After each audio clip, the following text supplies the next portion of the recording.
All right, welcome to the North Georgia Advocate Podcast number 9. Sorry, I've been thinking about my former business all day. I've been having to help the new owner do some stuff, and I had it on the brain. But we're here with Brandon Reed. He's filling in for Viral as he is in India with his wife. They just had their newborn, and his wife's family had never seen the baby because they're all still over there. His family's here, her family's there, so he's going to be gone till like the 2nd or 3rd week of February. So Brandon has been kind enough to step in and fill in for Viral, and we're going to get into a lot of stuff today. And Brandon, for the people who don't know, tell us a little bit about yourself and how you got involved in the local politics over the last couple of years. Yep. So really I started joining a few different groups on Facebook, a lot of local groups, advocate groups to really get my feet wet and get my eyes open to what's going on around me, because I started seeing a lot of warehouses going up, a lot of traffic backing up, a lot of talk of taxes going up, and I wanted to get more involved. So started getting online on social media and finding more groups, started joining with them, and one thing led to another. And earlier this year, ran a campaign to be the Braswell mayor. Lost that on November 4th, but still keeping my eyes open and trying to help out when I can, where I can. Well, you made a good showing in the Braswell mayor's race. What, you got 25% of the vote or so? Yeah, about 8. About 8%? No, about an 1/8. 1/8 of the vote. Well, you know, yeah. And you didn't put any money into it, just a little bit of time, and you didn't get into the last minute, and you ran against some pretty popular people that were well known in Braswell circles. I mean, and I can guarantee you those people, when they started running, they didn't win their first elections or anything. That's just how it goes. I mean, you got to get your feet wet and live and learn.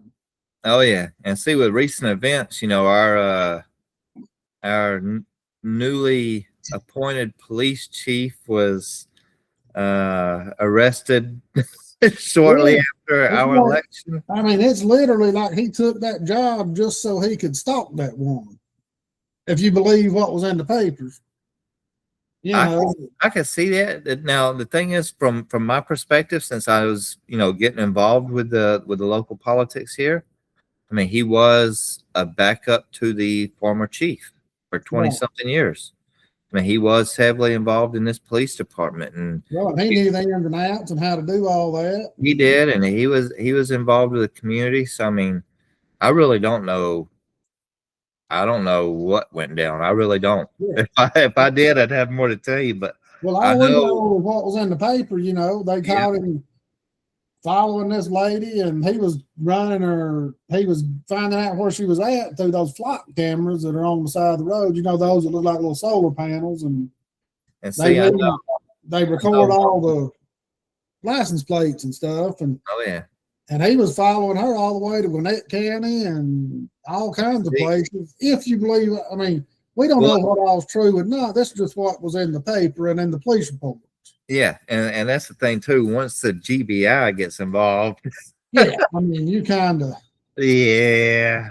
I mean, I'm no judge or jury, but when the GBI steps in, exactly. I don't think they're going on hearsay. No, and the thing about it is, it's unfortunate for everybody, especially a small town like Braswell.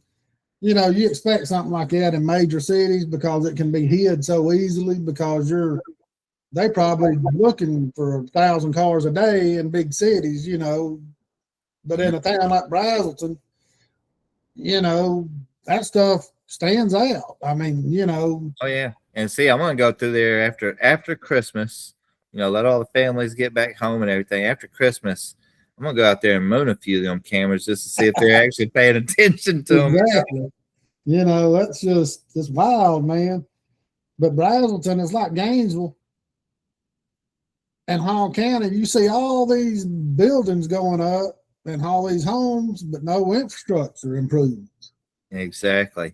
I mean, if you do see improvements, it's at the federal or state level. It's not local roads that need it. They're not getting improved.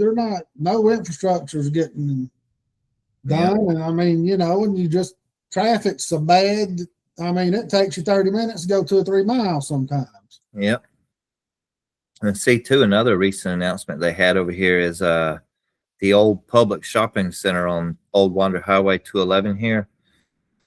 I guess that'll become a Sprouts Farmers Market shopping center. Well, I heard something about that. And also a Ross Dress for Less. I mean, Sprouts brings in a crowd with them wherever they go. And it does, but what's funny is all of those local groups I'm in, the Chateau Alon people don't really seem to be fond of that choice with the Ross going in there, because they're afraid too many of y'all Gainesville people are going to start coming over here. Well, we got 2. We got one in Oakwood, and one in Player Branch, and one over on Dawsonville Highway. Yeah, but I don't really go in Ross too much. Every time I go in there, it looks like a bomb's been dropped on it. Everything's so disorganized, you can't find nothing. And see, that's the perception too that I think a lot of the people here have.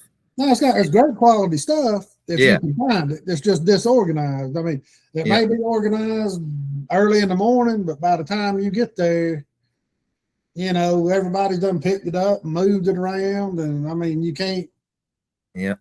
The shoe department's pretty organized. I used to go in there and buy my boys some, and they'd have Jordans on sale, legitimate Jordans, $200, $300 tennis shoes for $75 to $100.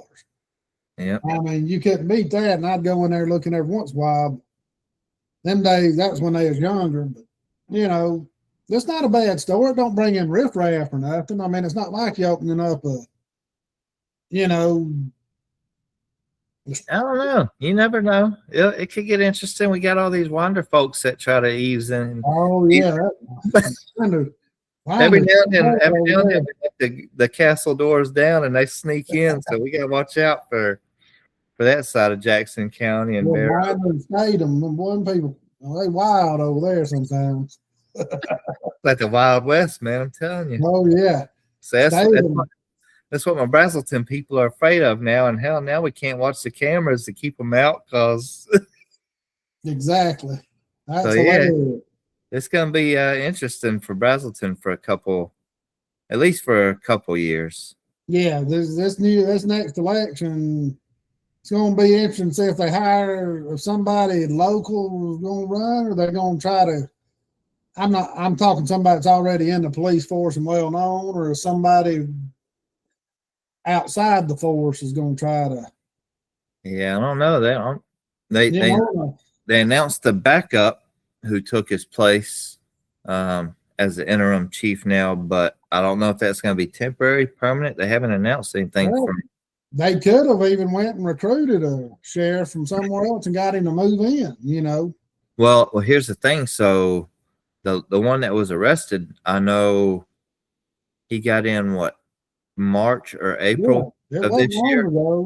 So they still have the other 4 or 5. Well, really 4, because it went from 10 candidates on a panel, and the town manager and people interviewed them, and it got down to 5 candidates. So they still have those other 4 candidates on file. So I wonder if they're going to be able to pull from those, if they're still interested, because coincidentally, when I was campaigning months ago, I actually met 2 of those candidates in the street. Right. Just walking around talking to them in neighborhoods here in Brazelton. I met 2 of those potential chiefs, and both of them were very solid sources, or solid choices. Yeah. From what I could tell, and I would have gone with either one of them. So maybe they've got a chance to go back and offer them the position if it's available, or they'll just hold it to the next election, correct? No, it was hard. It wasn't the sheriff's not an elected position in this is just the city chief. The city chief, okay. Yep. So yeah, he was hired in. Okay, say in the city manager. The sheriff's elected. Correct. So I guess all the county sheriffs are elected. Now the city of Gainesville, they just appoint a chief or hire one or whatever. Yep. You know. Yep. So that's similar here. I guess they can post a job, or they'll let the current guy stay in it. Right. Now they got to live in the city limits. So if they take the job, like say if they hire somebody from South Georgia. No. So I know a lot of places you got to live in the city limits, because especially in like Banks County or Jackson, because in Jackson County, the sheriff just got in a lot of heat because remember he made him, there's a big story where he made him move the property line to his swimming pool and everything was be in Jackson County. Oh Lord. There's a big article on AJC about it and how you could look at the property line and it's going straight, then it got to his property, then it would kind of jut out and go around his swimming pool and chicken house and stuff. So his land would be in Jackson County. I believe it. It's good. It was crazy. I said, why? I mean, you know, just don't make no sense. Because he didn't want to give up his, you know, he could have built everything on the other side of his house because he had a farm out there and he didn't even think about it. And I mean, I understand hate to lose his job over something like that, but I mean, you got to look at, if you're in that position, you got to look at it and you can't make exceptions. Nope. Yeah, I know we've got a lot of officers that live outside the city limits. Well, yeah, Bradenton's a little, yeah. I don't know about the chief. I don't know if that's a requirement or not.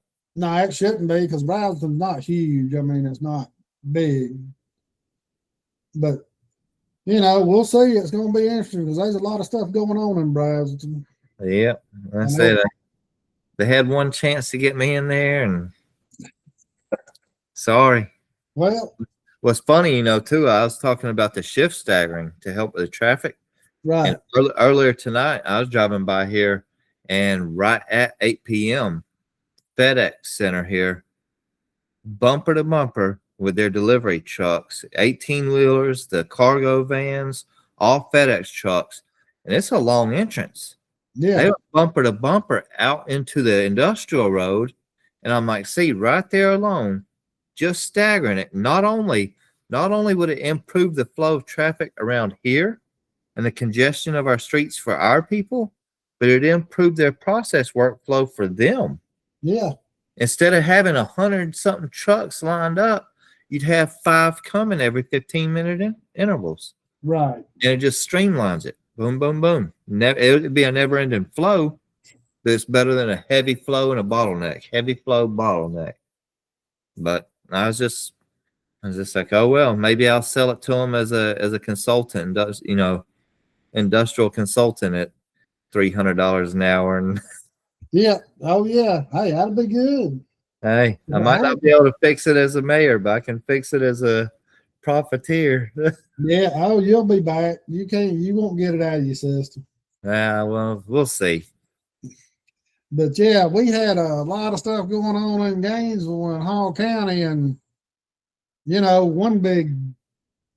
last week we had several controversial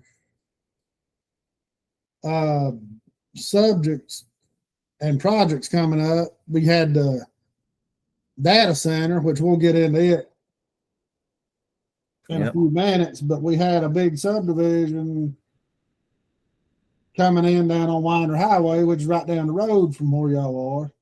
Mm-hmm. Last year, they approved 143 homes or something like that going in, townhomes, and then, or a couple of years ago now, then they decided, the church decided they wanted to sell the rest of their land to the developers to put in 43 homes, townhomes, and the county denied it because there's going to be runoff into different watersheds and different, you know.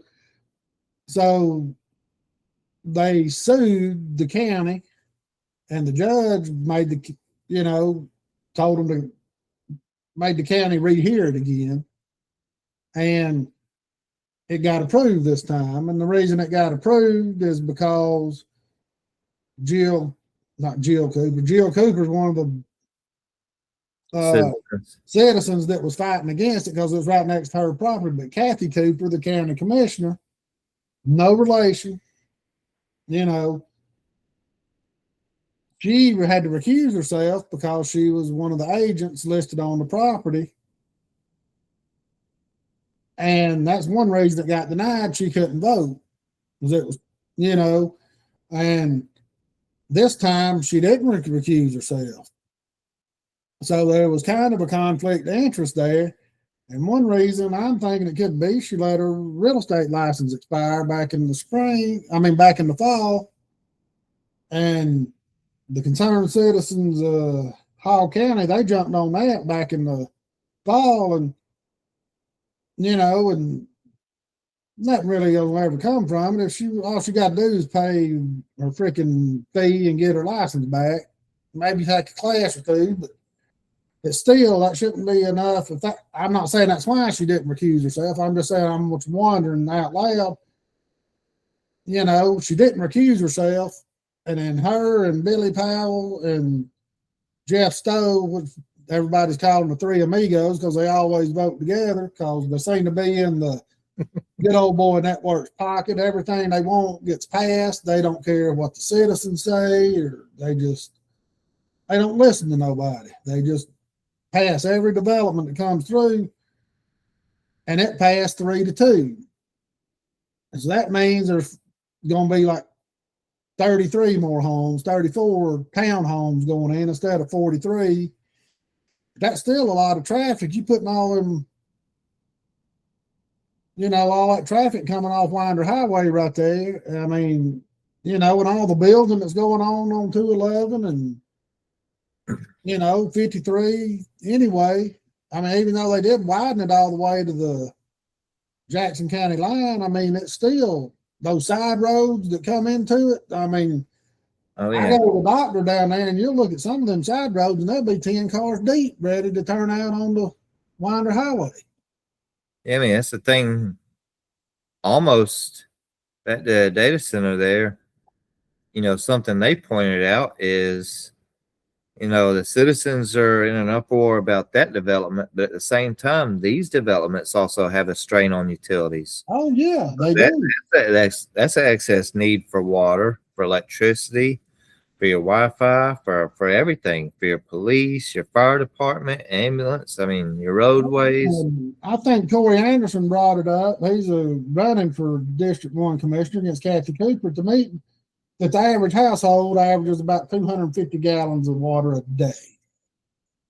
You putting in, say, 150 homes by 250. I mean, that's as much water as a freaking data center was planning on using. That's 250. You know, that's a lot of water. Yep. And people don't think about that. I mean, I'm not saying I'm for the data center or against it. I'm just making the point, like Corey was, that all these homes use just as much water as a freaking data center was going to. And that's what I'm still torn on that too, but that's been an argument in the chat rooms and the social media groups too, is they said if we had to pick the lesser of two evils here, would we rather have a data center that, even though they promised all these lucrative, high-paying jobs, the reality is there's only going to be about 40, 50 people working there at a time? At a time. They said, in reality, would you rather deal with that tucked away, or would you rather have 450, 500 homes, which brings all the cars, all the traffic, all the school buses? You're talking it's like 2.5 cars a house or something. All the garbage, the Amazon trucks. It's going to bring all that additional traffic. So, which one is worse for your community? Is it the data center, or is it a 450 unit? You know, and you want to talk about industry? Gainesville's huge in the poultry industry. Hall County and Jackson County and Banks County, and one of them processing plants, they use 2 or 3 million gallons of water a month. You know, well, they might be washing them chickens off in Lanier, from what the water reports are. Exactly. You know, no, I haven't seen the report. I don't think there's any salmonella in the water yet, but I've heard it tastes like. I heard the water is getting pretty nasty over there in Hall County. I'm here on Lake Lanier on Chattahoochee River and right across Laurel Park, and I don't taste it here. But I've got a whole house filter system on, you know. But I know a lot of people's got a whole house filter system on, and it still tastes bad. And I taste it when I go to some restaurants, and it's not everywhere. It's like only in certain parts of the city. But it still shouldn't be tasting like it. I mean, they've admitted it's not lake turnover like they thought it was. We've got algae growing in the lake, and there's other stuff going on. And well, you know, I mean, kind of in my campaign, I kind of like to go a little bit on the, not the extremes, but I kind of like to push the boundaries a little bit. You know what I'd do if I was a Gainesville resident? I'd go to the next city hall meeting with a clean, empty pitcher and a few solo cups. yeah, And when it's time for public speaking, I get my 2 minutes. I'll say, hold on, start your clock. And I'll run right over to the sink, run that tap water, and I'll come back and put a cup in front of every one of them council members and the mayor. And I'd fill up their glass with city water and say, here you go. Drink up, boys. this ain't for beer pong, I'm telling you. Drink up. If you're that certain that this water quality is. Well, and there's all the counties around us have went ahead and put in as I drink my city water. You know, they've all put in I don't have it in front of me. It's a new system that they have put in that filters the water better and differently than in Gainesville and Hall County. It's not really Hall County, but they're all together because it's all tied into the lake, and they build together. The tax money are together on a lot of the stuff. And Gainesville and Hall County uses city sewer services. Yeah, and they hadn't allowed. Hell, they won't even slow down building enough probably to let them put in the new system. Yeah, you know, but it's got to be done. It's got to be done. Oh yeah. And back to Winder Highway, they passed it, and you know, and Jill Cooper was up there. She's been raising sand, and rightfully so, for the last year, 2 years about them projects, because she's got a pond on her property. That land's been in her family for 100 years or more. She is saying, I mean, that's her old family homesteads, and all this building, all that runoff's going to be going right into her pond and on her property, and you know, and they just don't care. Oh yeah. I mean, as long as there's conflict of interest everywhere. And then after Winder Highway, we had a big to-do up on Cagle Mill Road out on 365, up near past White Sulphur Road. It's up near Whitehall Road. And before you get to Lula, it's got a Lula address, and the part of it does. And they putting in 343 homes out there next to an industrial park. And they're wanting them all to pour out on 365. And Jody White, who's been fighting this and a lot of other stuff in Hall County, she's been a thorn in the sides of Hall County for a while now. I mean, holding them accountable, and she's doing a great job of it. And, oh yeah. And they don't know whether to, what to do when she comes running around, but they found out she means business, and they respect. They might not like what she does, but they respect, she's standing up for, and at least some of them do. And the three Amigos don't give a crap about nobody. They're going to do what the hell they want, come, no matter what. But anyway, Jody had a video posted it. She was taking her life into her own hands trying to turn left onto 365. She would have to go across the road, get into the 2 lanes, get into the median to the middle section, and then turn left into the fast lane on the southbound lanes. And that's just, you're taking your life into your own hands. You can't even get across. There's traffic so bad. you can't even get across to the slow lane. You know, it's not like the highway is like going on Jaymore. Yeah. You pull out turn left out of Jaymore coming back towards Gainesville, they got that third left lane over there that merges into the fast lane. It goes about 200 or 300 yards where you can come straight out of Jaymore and get into that lane and pick up speed so you can merge into traffic safely. It still gets dangerous up there. Oh, it does. I go up and I U-turn sometimes getting out of there. I don't try to go across, you know. I mean, it's just, and there's no room. They can't put another red light up that close to Whitehall and all those, and you know, it's not feasible. And it's always, Kane, I'm 40 right now, and I've lived here nearly all of my life. It's always kind of blown me away because my grandfather retired from the Georgia DOT. But that whole stretch from where it forks off from 85, from 985 down below Buford, from that point all the way up to 360, all that 360, that is all the goofiest. I mean, is it a highway? Is it interstate? Is it a little county? I mean, come on, make up your mind, because that's the issue. They never thought that the interstate would grow that quick. And well, that's the thing. The issue is you've got people that come traveling from 85, 285 to 85, all the way up, and it's a continuation of 985. Right. And they're still going 85, 90 mile an hour. You got at Rabbit Town right there. That's the end of access control. That's the end of federal lane.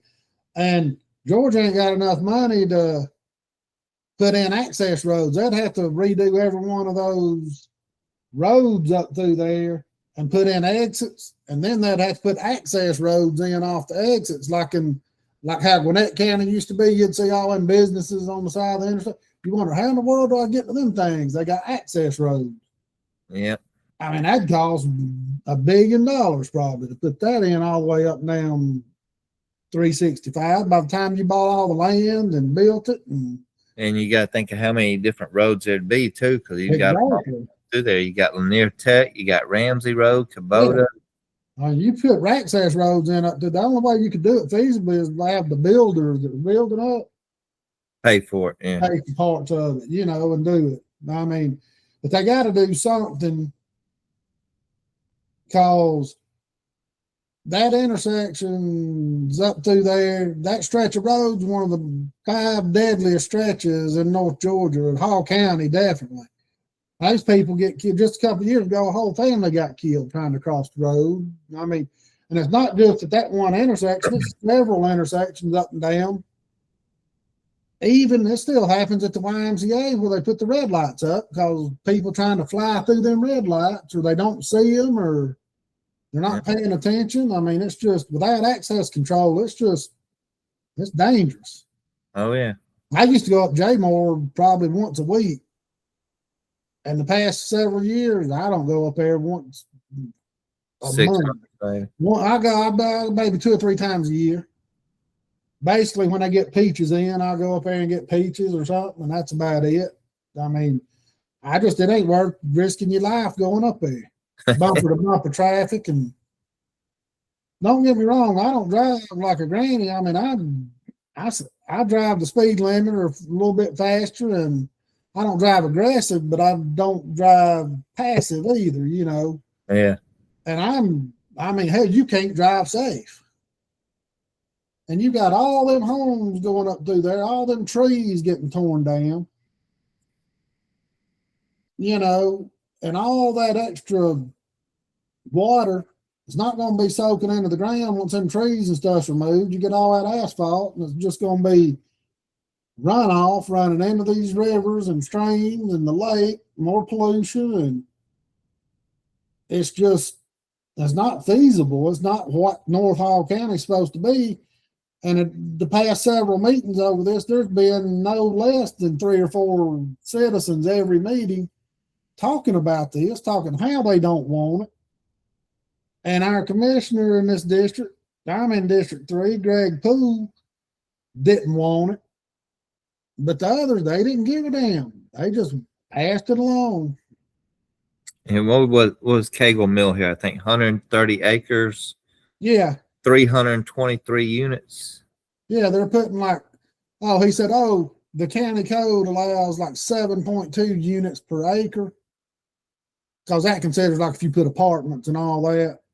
We're only putting in 2.7 or something like that.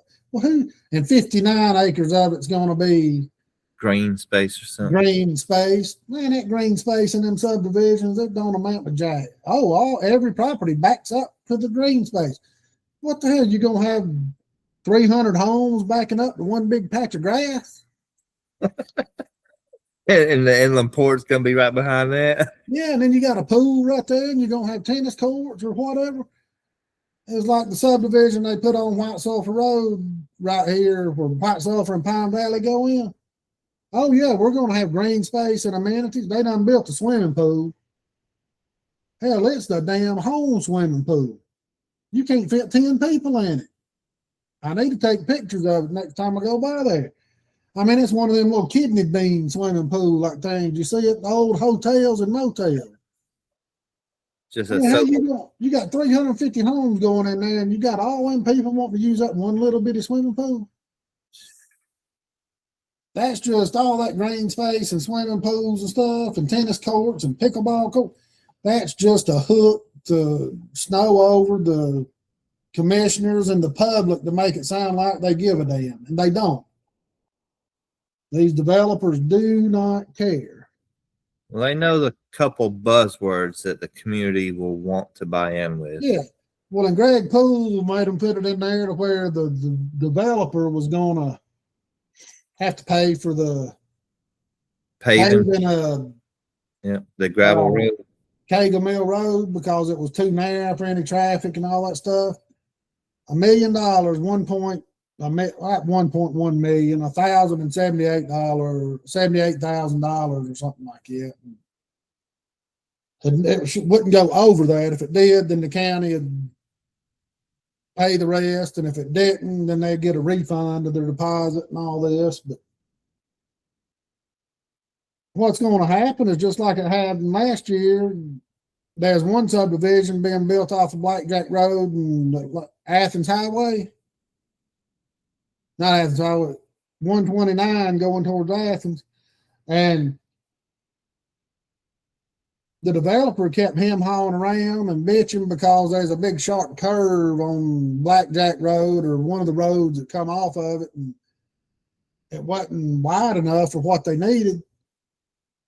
So Kathy Cooper last year made a motion to where the county had paid for most of it just to get it done. And the builder got off the hook because he just hawed around and didn't do it. It cost the county $600,000 if I'm not mistaken. I mean, that's the same thing that's going to happen here. If that guy does not prepay up front, that's the same thing that's going to happen out there. And I guarantee it happens in all these small towns all around. Yeah. And they put in provisions where he can't get any building permits in 2026, and then only 50 in 2027, and then 100 or 150 in 2028, the rest of them in 2029 or something. I mean, if you got to put in provisions like that, then the damn thing shouldn't be built. Yeah. It shouldn't be built. I mean, and I understand it's going to probably work out that way anyway, because he's not going to just open up and sell 300 lots. I mean, that's just the way it is. And they're talking about $300,000 to $600,000 homes. Well, the way inflation is and building products and labor and the land, $300,000, you can't even build a 1,200 square foot house, ranch style house for $300,000 now. You can build it for that, but when I'm saying to build a house that for that price point, it ain't gonna be more than 1,300 square feet. Yeah. And in some of these subdivisions, Hall County's got regulations where it's got to be a minimum of 1,800 square feet. It's automatically gonna be like a $700,000, $800,000 home. Oh yeah, I mean, and that's why they wonder why housing is not affordable.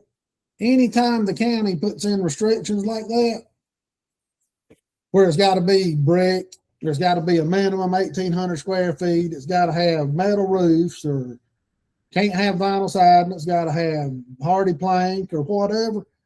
Jacks the prices up. I own my land. You shouldn't be able to tell me what I can put on. Yep. Now I understand if you got a subdivision with $300,000 or $400,000 homes, you ain't gonna come in there and put an 800 square foot shack in or nothing. It's just, I mean, that's just common sense. I mean, and that's what I was about to say. Is it's a lot of these. It's basically like HOAs on steroids. oh yeah. So they've graduated from the HOAs, so let's do it for the entire city. And I get it, like you said, I get it. You want to keep the curb appeal up. You don't want it to look like slums. Now, here's the other thing too. Like I said, I've said this before.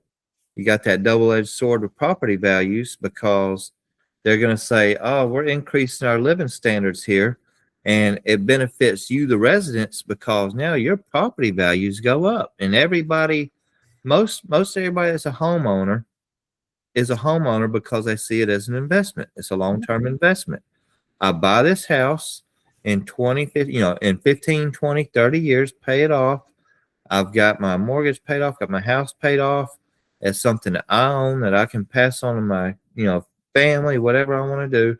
It's an investment. But like I said before, who else wants to see your property values go up?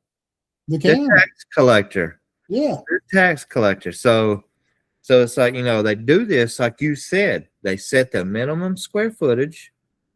They set these minimum requirements, no, this siding has to be upgraded to this. These shingles have to be this quality. And now you said the minimum price point for any home moving forward. I mean, you forget your grandfathered in homes. I mean, you'll get lucky to get one of those. All your new homes being built forward, like you said, you're going to be looking at $500,000 minimum. Well, and the thing is, they shouldn't be taxing unrealized gains anyway on property taxes. You make the new people that's moving in pay the high prices. You don't screw the person that's been there 20 years. I've been saying that too. If you want to charge an annual property tax, if that has to be done, then base it off of the purchase price when it was purchased. Yeah. Like my parents have lived in their home. They built it for $80,000, 1988. Yep. That's what their value should be based off of. 2,500 square feet, split level home. I mean, pretty nice house. And now it's worth $350,000. And through no fault of their own, until they became older, their property taxes was $3,000. I got the property tax bill for it because I got, I help them out with everything. It's $800 and something this year, but without the homestead exemption, it would have been $2,987. Yeah. I mean, and that ain't right. And no, it's not. And it's like Melanie and the Concerned Citizens group, she was talking about, she lives in Flair Branch, and they were building a subdivision next to her, a brand new subdivision next to the one she lives in. Back, it was a nice subdivision. They'd all lived in $250,000 houses, which now are $300,000 or $400,000 houses. And the mayor goes, I don't know why anyone would object to having $700,000-800,000 homes being built next to them. Well, yeah, you can barely afford the property taxes on what you're living in now. When those homes are built, you're going to have to sell. Yep. You're going to have to move because you're not going to be getting a new job at 60 years old, 50, 60, 65 years old. Say you've lived there 20 years, 30 years. Your house, a $250,000 house, has went to a $500,000 house within 5 or 6 years. I mean, people can't pay that. I mean, and it's just, And the county don't give a rip because that's just more tax money for them. And then it goes back to what we were saying. It's that cycle where they're trying to almost tax you to death. So you move out, then investors buy it. And now at this point, now there's minimum requirements for this home. So it's that gentrification we're talking about, where now you've got to put a $500,000 or $500,000 home minimum, where it used to be $100,000 home. Yeah. So now you're losing all the affordable housing, and it sucks because I ain't saying they've conned the citizens into backing it up and supporting it, but they've sold that idea of, we need these higher standards for our communities, or else everybody's going to build a trailer park next to you and you're going to get robbed in the middle of the night. That's what everybody wants to say. Yeah. That's what they want everybody to feel like. We can't have that. We can't have that. Banks County still, there's still plenty of places around here that have some. It's getting more rare. It's becoming more and more rare, but I don't know of any place in Georgia anymore where anybody could move that's an affordable entry level price. But my opinion of a entry level affordability is long gone. Well, just 10 years ago, you could buy a starter home, 1,400 square foot, for $150,000 pops. Yeah, like a 1-level ranch house. 1,200, 3 bedrooms. You could draw they wasn't big bedrooms, 10 by 12 or whatever, or the bedroom, but the master bedroom maybe 16 by 20, but you had a living room, a kitchen. You could live comfortable in it. Yep. Hell, I grew up in an 800 square foot house. I'm talking, sometimes we had 6 or 7 people living with us when my aunt and uncle both lost their jobs in the late 70s, early 80s, when oil and everything was so high. They had to move in with us. We had 6, 8 people living with us in an 800 square foot house. Oh, yeah. We was in there. We was like a damn clown car. It was, but we didn't know no better. We did what we had to do. Yeah. Oh, yeah. And that's the problem today, is all these people are spoiled. Oh, I'm poor. I can't pay my bills, but you walk around with $1,200 iPhone in your hand. Oh, yeah. There's a lot of people and that's the thing too. You see, and I keep seeing updates on my, on Google and on my Internet Explorer. I keep seeing updates that the housing market crisis is about to burst, and it's about to burst. And I get it, because it is. It's like I said, luckily I didn't fall into that trap. But the thing is, and if you have to sell your home, yeah, where are you going to move? Yeah, you can't afford to buy nothing to replace it. But that's the thing, though, is it's a mindset, and it's not necessarily just the entertainment world that's made it this way, but you've got all those goofy reality shows. You got all these goofy things that are anything but reality. Oh, yeah. And all these people believe, I got to have this brand new Yukon Denali. I got to have this brand new, top of the line I got to have all this stuff. And we got to have how much do you bring home a month? Because that's our budget. And that's not your budget. What you bring home should not be your budget. Well, and you got all these people now that I can't afford to live or buy a home. I can't afford to even rent. Get some freaking roommates if you're single. Yeah. I grew up, I had to have roommates. Yeah. I had lived with 2 or 3 people at all times till I got married and started having a family. You had to have roommates. Oh, yeah. But it's funny, because I watch some of these shows where people are house shopping, and you'll see a young couple, and they're like, oh, yeah, I'm a police officer and I'm a teacher. What's your budget? $850,000. It's like, where? Exactly. Who starts out in their 20s with I don't even know how much that is a month. What is it, $5-6 grand a month, maybe? Minimum. I don't even know. But that's what's crazy, is people get into that thinking, hey, Johnny makes X amount a month, we can afford it. No, stop living paycheck to paycheck, which everybody does. Everybody lives paycheck to They're paycheck. getting where they have to now. Oh, yeah. I mean, the thing is, back then, the entry level prices were at a point where you could be 20-25% of your gross. Oh, And yeah.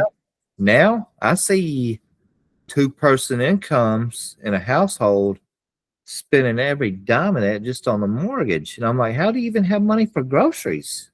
Exactly. And they don't. And you see them in these chat rooms all the time.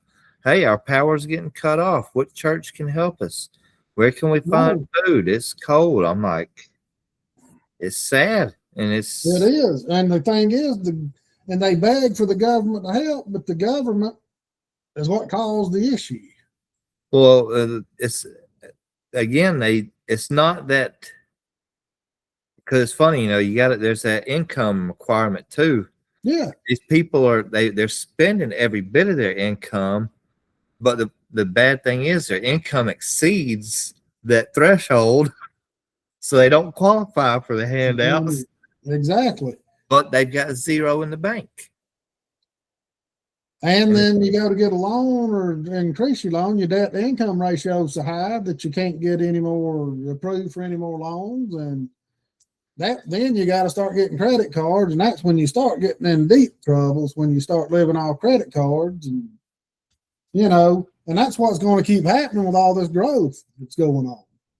Oh, yeah. And I mean, I seen an article a couple months ago that Georgia's got more homes on the market now than they've had in the last 10 years, since 2015. More homes got pulled off the market in November. I was reading an article in AJC the other day than any time since like 2012. Because people, instead of selling their home in 30, 45 days, they're sitting 3, 4, 5, 6 months sometimes. Damn. And I seen this in 2008 when I owned my construction company. I seen the writing on the wall. That's when I went into computers and computer program building websites and stuff. Because the builders we worked for, because we didn't build complete houses, we just did like additions and sunrooms and improvements and stuff. And some of the builders we worked for, the houses they was building, they were, instead of selling them 30 days, they're sitting there 3, 4, 5 months. And I told my brother-in-law that was my business, I said, I'm out. I said, I don't get to see my kids all the time because I was in a bad custody battle. I only had them every other weekend. And I said, you're married to my sister. Y'all got y'all's kids full time. I said, you need the income, one. I said, we'll be able to feed one, but we can't feed both of us. So I went into something else, and because I had a little more freedom and leeway to be able flexibility to do that. And if I was having to travel to go wherever, see my kids or whatever, I could do what I'm doing on a laptop or whatever, I wasn't tied to the house or I had to be there. So, yeah, and we're going to start seeing a lot of that coming on too. You want to see these builders going under. I mean, and now the government's done making them give mortgages to people that don't qualify. That's what happened back in 2008. They started making Fannie Mae and Freddie Mac give mortgages to all these unqualified people. And they'd put them in these balloon notes where they'd have a small payment for the first 5 to 7 years of the mortgage. Let me show you. I'll show you. Hold on. Keep talking. I'm going to find something. And then after that time, they either got to pay the note off or get it refinanced or whatever. And their financial situation hadn't improved in that 5 years or 7 years, and they lose their houses. I mean, it's just, and we're building all these apartments, which they ain't got no choice because people can't afford to buy homes. So they're having to move into these apartments. So I'll show you a funny tidbit that a lot of people don't realize. What's the current interest rates right now? So I don't even know, 6? Something like that. high fives. It just dropped the other day. Let me look it up.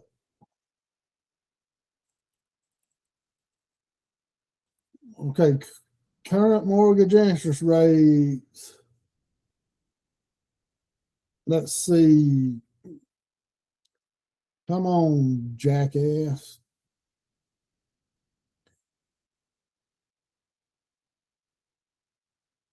Everywhere you go is wanting you to damn put in whether you're a resident or 6.22 30-year. 6.22. 5.54 fixed year. Yeah. 15 years, 5.54. 6.22 30-year fixed. Now Trump's wanting us to go to 50-year mortgages because prices are so high. Why would anybody get a 50-year mortgage? You'd never get your house paid off before you died. You'd pass the debt on to your kids. You'd never build no equity. Yep. And see, for new people coming in trying to buy a home, they need to understand how that breaks down. And let me show you. So, like I said before, I bought my home back in 2016 for just under $126,000 total. Right. All right. At 3.25% interest. And here, let's see if you can see. Yeah. Hold on, let me get these numbers. So, what is this? So, does it show? I see the total payments $987. It's got it broke down: principal, interest, escrow. Yep. So if you see there, the principal is only $336. So say $1,000 total. The principal is only a third at $336. Only a third goes to the actual amount of the home. Less than that, the first 2 or 3 years of your loan. The interest is $230, almost as much as the principal. And then you got your escrow, which is for your house insurance. Well, it used to be mainly your insurance, right? But now the majority of that is your property taxes, right? So between your property taxes and your interest, that's where your money's going. So when Trump and everybody says we want more homeowners, we want to make home, if you really want to, the issue is with the interest and the property taxes. Well, the interest can be fine if you get rid of property taxes. I don't like either one of them. I don't either, but I understand that the banks have got to. They do. They got to make some money out because they're the one putting the risk out there with the money. Yeah. I mean, but if you want to make it more affordable so that person can make those mortgage payments, you get rid of then property. they need to lay off. Yeah. You need to. My parents, I mean, they're back to their case. They should be paying taxes on $80,000, $88,000, or whatever it cost them to build the house, not $350,000. Yep. Now, if they would have refinanced or done improvements or done it, then when you got to get your property reappraised or get a loan against it, then I agree that that's not unrealized gains anymore. You realize those gains. You know, property taxes, in my opinion, say I buy a house or finance a house for 126. It should just be that one time, just like what was it, DeSantis that was saying it down there? Yeah. It should be a one-time sales price, just like you buy a car, you buy a TV, you buy anything. If I buy a $100,000 house and the sales tax is 7%, it should be $7,000. Bam, done. Thank you.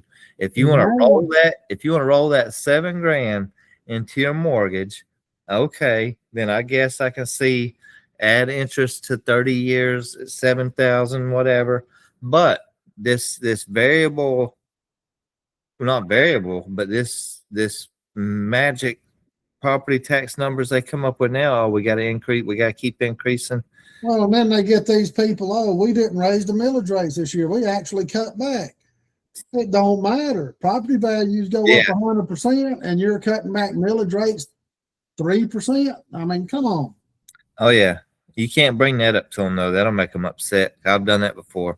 I brought that point up to them because they said that, we've kept our rates low. I said, you did, but your appraisal team has shot the values up to the roof. Yeah.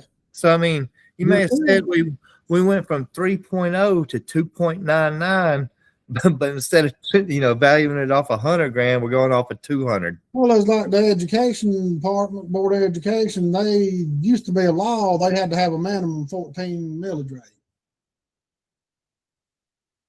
It couldn't go. Then they passed it where it couldn't go. Now they got it where it can go down as low as 10.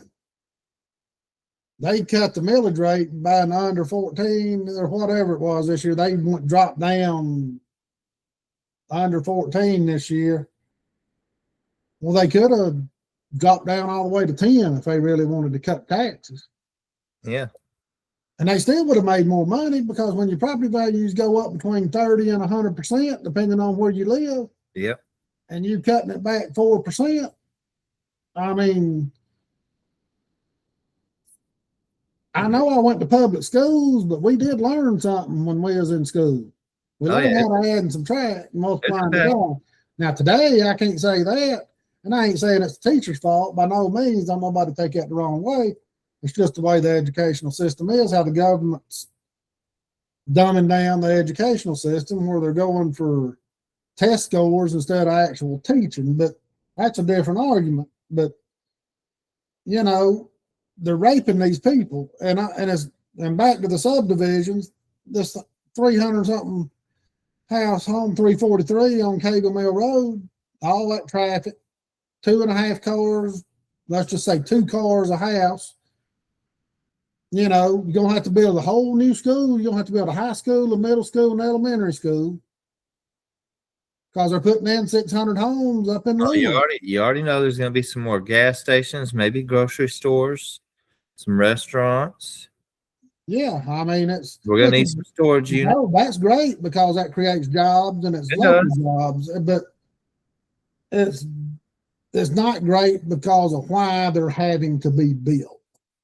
It's just overcrowding, and our infrastructure cannot handle it the way it is now. Yeah. And as anybody that's ever worked for the DOT will tell you, now, I mean, your grandfather could, and I've got friends that traffic is usually 30 to 50 years behind building. The roads are usually 30 to 50 years behind growth. Oh, yeah. And that's because it takes so long to build a freaking road. They start it, and you go, it may take 5 or 6 years to complete some of it. And expensive. Oh, yeah, very expensive. How many millions per mile? I can't even remember the numbers. I don't remember. It's up there, though. Yeah, I mean, it's very expensive. All right, then we got the Cagle Mill. We got all that going. Kathy Cooper and Jeff Stowe went out there and looked at it. They never even set foot on the property till the day before the meeting. And I know for a fact Cooper told several people to their faces, citizens that asked her after meetings and stuff, that they would vote anyway, that she was going to vote the way Greg Poole wanted them to vote. And when it ended up, they passed it. That's basically, I think, what Poole meant when he said, "You lied to me." And she goes, "What do you mean?" He goes, "You know what you lied about." And that's when he went on this thing. I should have run for 3 seats if I could have. That way I could maybe get something passed on this commission. If you hadn't watched the meeting, you need to go and watch the December 11th Board of Commissioners meeting. We've got all the links on the website at NorthGeorgiaAdvocate.org and our Facebook group, North Georgia Advocate Facebook group, and you can get them in Concerned Citizens, Hall Informed that Jody runs. I mean, there's several groups that are fighting in the same direction, Yep. And we're doing it different ways, but we all want the same things, Yep. But then we get to it's good to see too, because I mean the community in all the groups, and in your group, the Hall Informed Concerned Citizens group, all of them honestly are getting recognition from more and more people. Yeah, and People like me, regular people. My group's not as outspoken as the others. We just kind of Monitor. we kind of lay low and do stuff a different way. We're our own LLC, and we do stuff. I mean, we're legit. We're not just a organized group of. I mean, we did things a different way. Yeah. Because what we wanted to accomplish, we had to incorporate, we had to, and do things.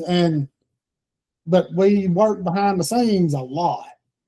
And you don't understand how many people I have messaging me and the people I know that's in government and was in government and are connected to government. I mean, we dig up a lot of stuff, and people don't understand how many fire irons in the fire we got behind the scenes and stuff we're working on.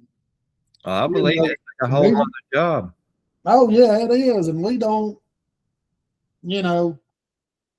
and there's a time there's times to bring stuff out, there's times not to, but you can't do it until you get ready, until you got all your ducks in a row.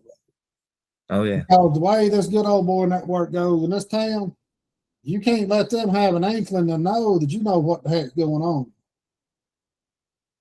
You can't let them prepare and get a defense up, because this is the first time ever that the Board of Education, the Board of Commissioners, and the Planning Commissioner has had any pushback. Any pushback they've ever had before, they'd make up some BS excuse or some line of crap that sounded good. And it'd be forgotten about. Everybody'd say, okay, that's fine, blah, blah, blah. Or they'd delay a big hearing for 6 months or 3 months, and nobody would show back up. But that's not the case anymore. Yeah, people are growing tired of it now. Oh, yeah. And like you said, as more and more people go more paycheck to paycheck, yeah, people are starting to concern, be more aware and concerned about that. We've got more credit card debt than every time in history now. People defaulting on the credit cards, I believe. I read that not long ago. Not long ago, there's more people living off credit cards, and there's more people defaulting on credit cards than ever before. Or at least in the last 20 years. That's been a long time. I mean, and it's, dang. And people can't, and they say, well, yeah, I'll put it on this credit card, and they think they can keep paying it off, but you're paying 29% interest. So you got $5,000 on the credit card, and so you send $250 in. You're just paying the bare minimum on interest. I mean, I've got one credit card that I buy all my groceries on and everything, and I pay it off at the end of the month. But during one stretch, I got it up to $5,000, and it took me a couple months to pay it off. My minimum payment was $243 on $5,000. I mean, and it's got like 19% interest. It's like 13% plus prime or whatever. So it's running roughly, and I couldn't imagine some of these credit cards 29, 30, 39%. You may as well just go to the damn Gainesville Finance, one of these finance companies or something. At least that'll work with you more than a credit card company will. Yep. Keep renewing it or something, to get you a little bit of cash. Yeah, go through a local credit union or something. Yeah, or something. But, and then we go from Cagle Mill, where they screwed the citizens over after they promised they'd vote what Poole wanted. Then we go to the data center. Uh-oh. Now, this one was a big one in Hall County. This was huge, and it's still big. There's an article in the Access WDUN today with one of the owners of Project Turbo. And before we get into that, there's a big ruckus. Tons of these people, no data center, no matter what, because they had all read all this stuff. I'm not for a data center or against it. I just want the truth to come out of what it's going to take to build it, what it's going to take to maintain it, because the developers, they're going to bring in best case scenario. All these anti-people is going to bring in all these worst case scenario. They're getting all this data from centers that were built 10 plus years ago.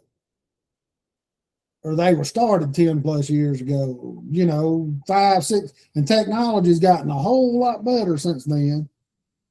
And you got several different types of data centers you can have, whether internal or water cooled or fan cooled. I mean, hybrids. I mean, and until you can make an informed decision on a data center, you've got to know what type of data center is going to go in. And the county has not done their due diligence to put in the proper protocols to tell these people exactly what rules they have to follow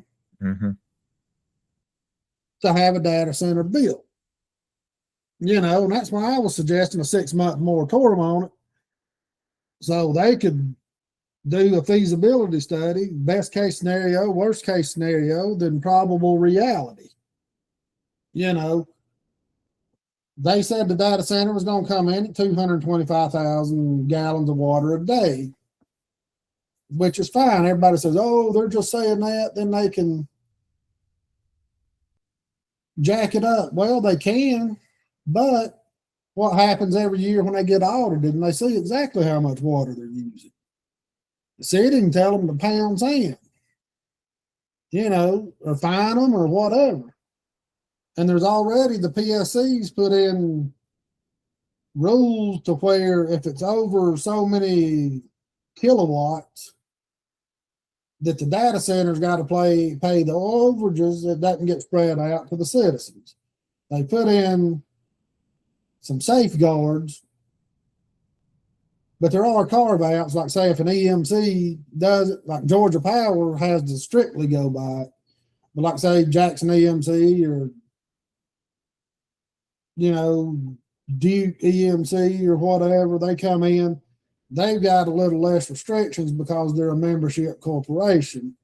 The government can't just, it's a little more complicated to make them go by because it's a totally different set of rules, but there's still some safeguards in place.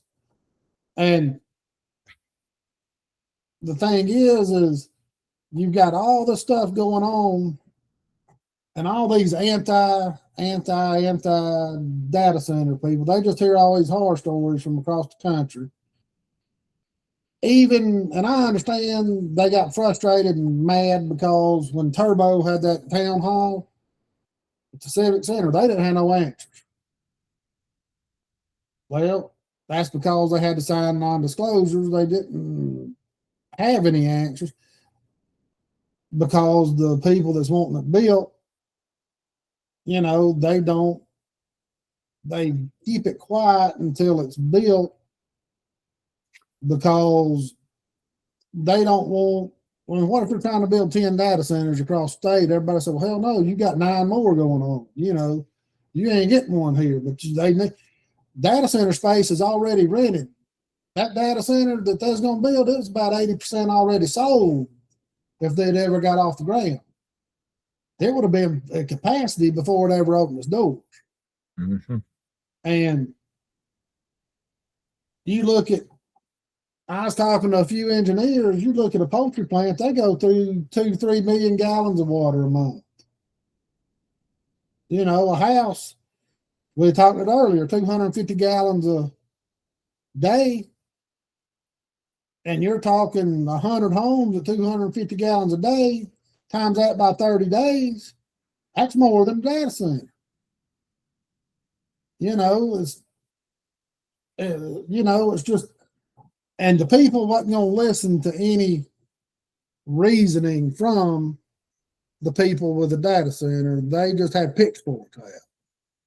Yeah, and I think you brought up a good point too, though, is that at the town halls they weren't able to really give good answers, and they do have the NDAs, the non-disclosure agreements that they have to sign and agree to with their customers. But at the same time, I was showing you, I did my research on them. they're literally the two, Chris Hogue and what's the other one? I Grogan. got his name right here. It's Grogan. yeah, Cameron Grogan. Yep. So both of them, they're just commercial real estate agents. Pretty much. If you look up their backgrounds, a lot of the 985 warehouses in Flowery Branch that are already built that people raised hell about. All these warehouses, they're reps for. They're trying to find tenants to move in and rent those spaces.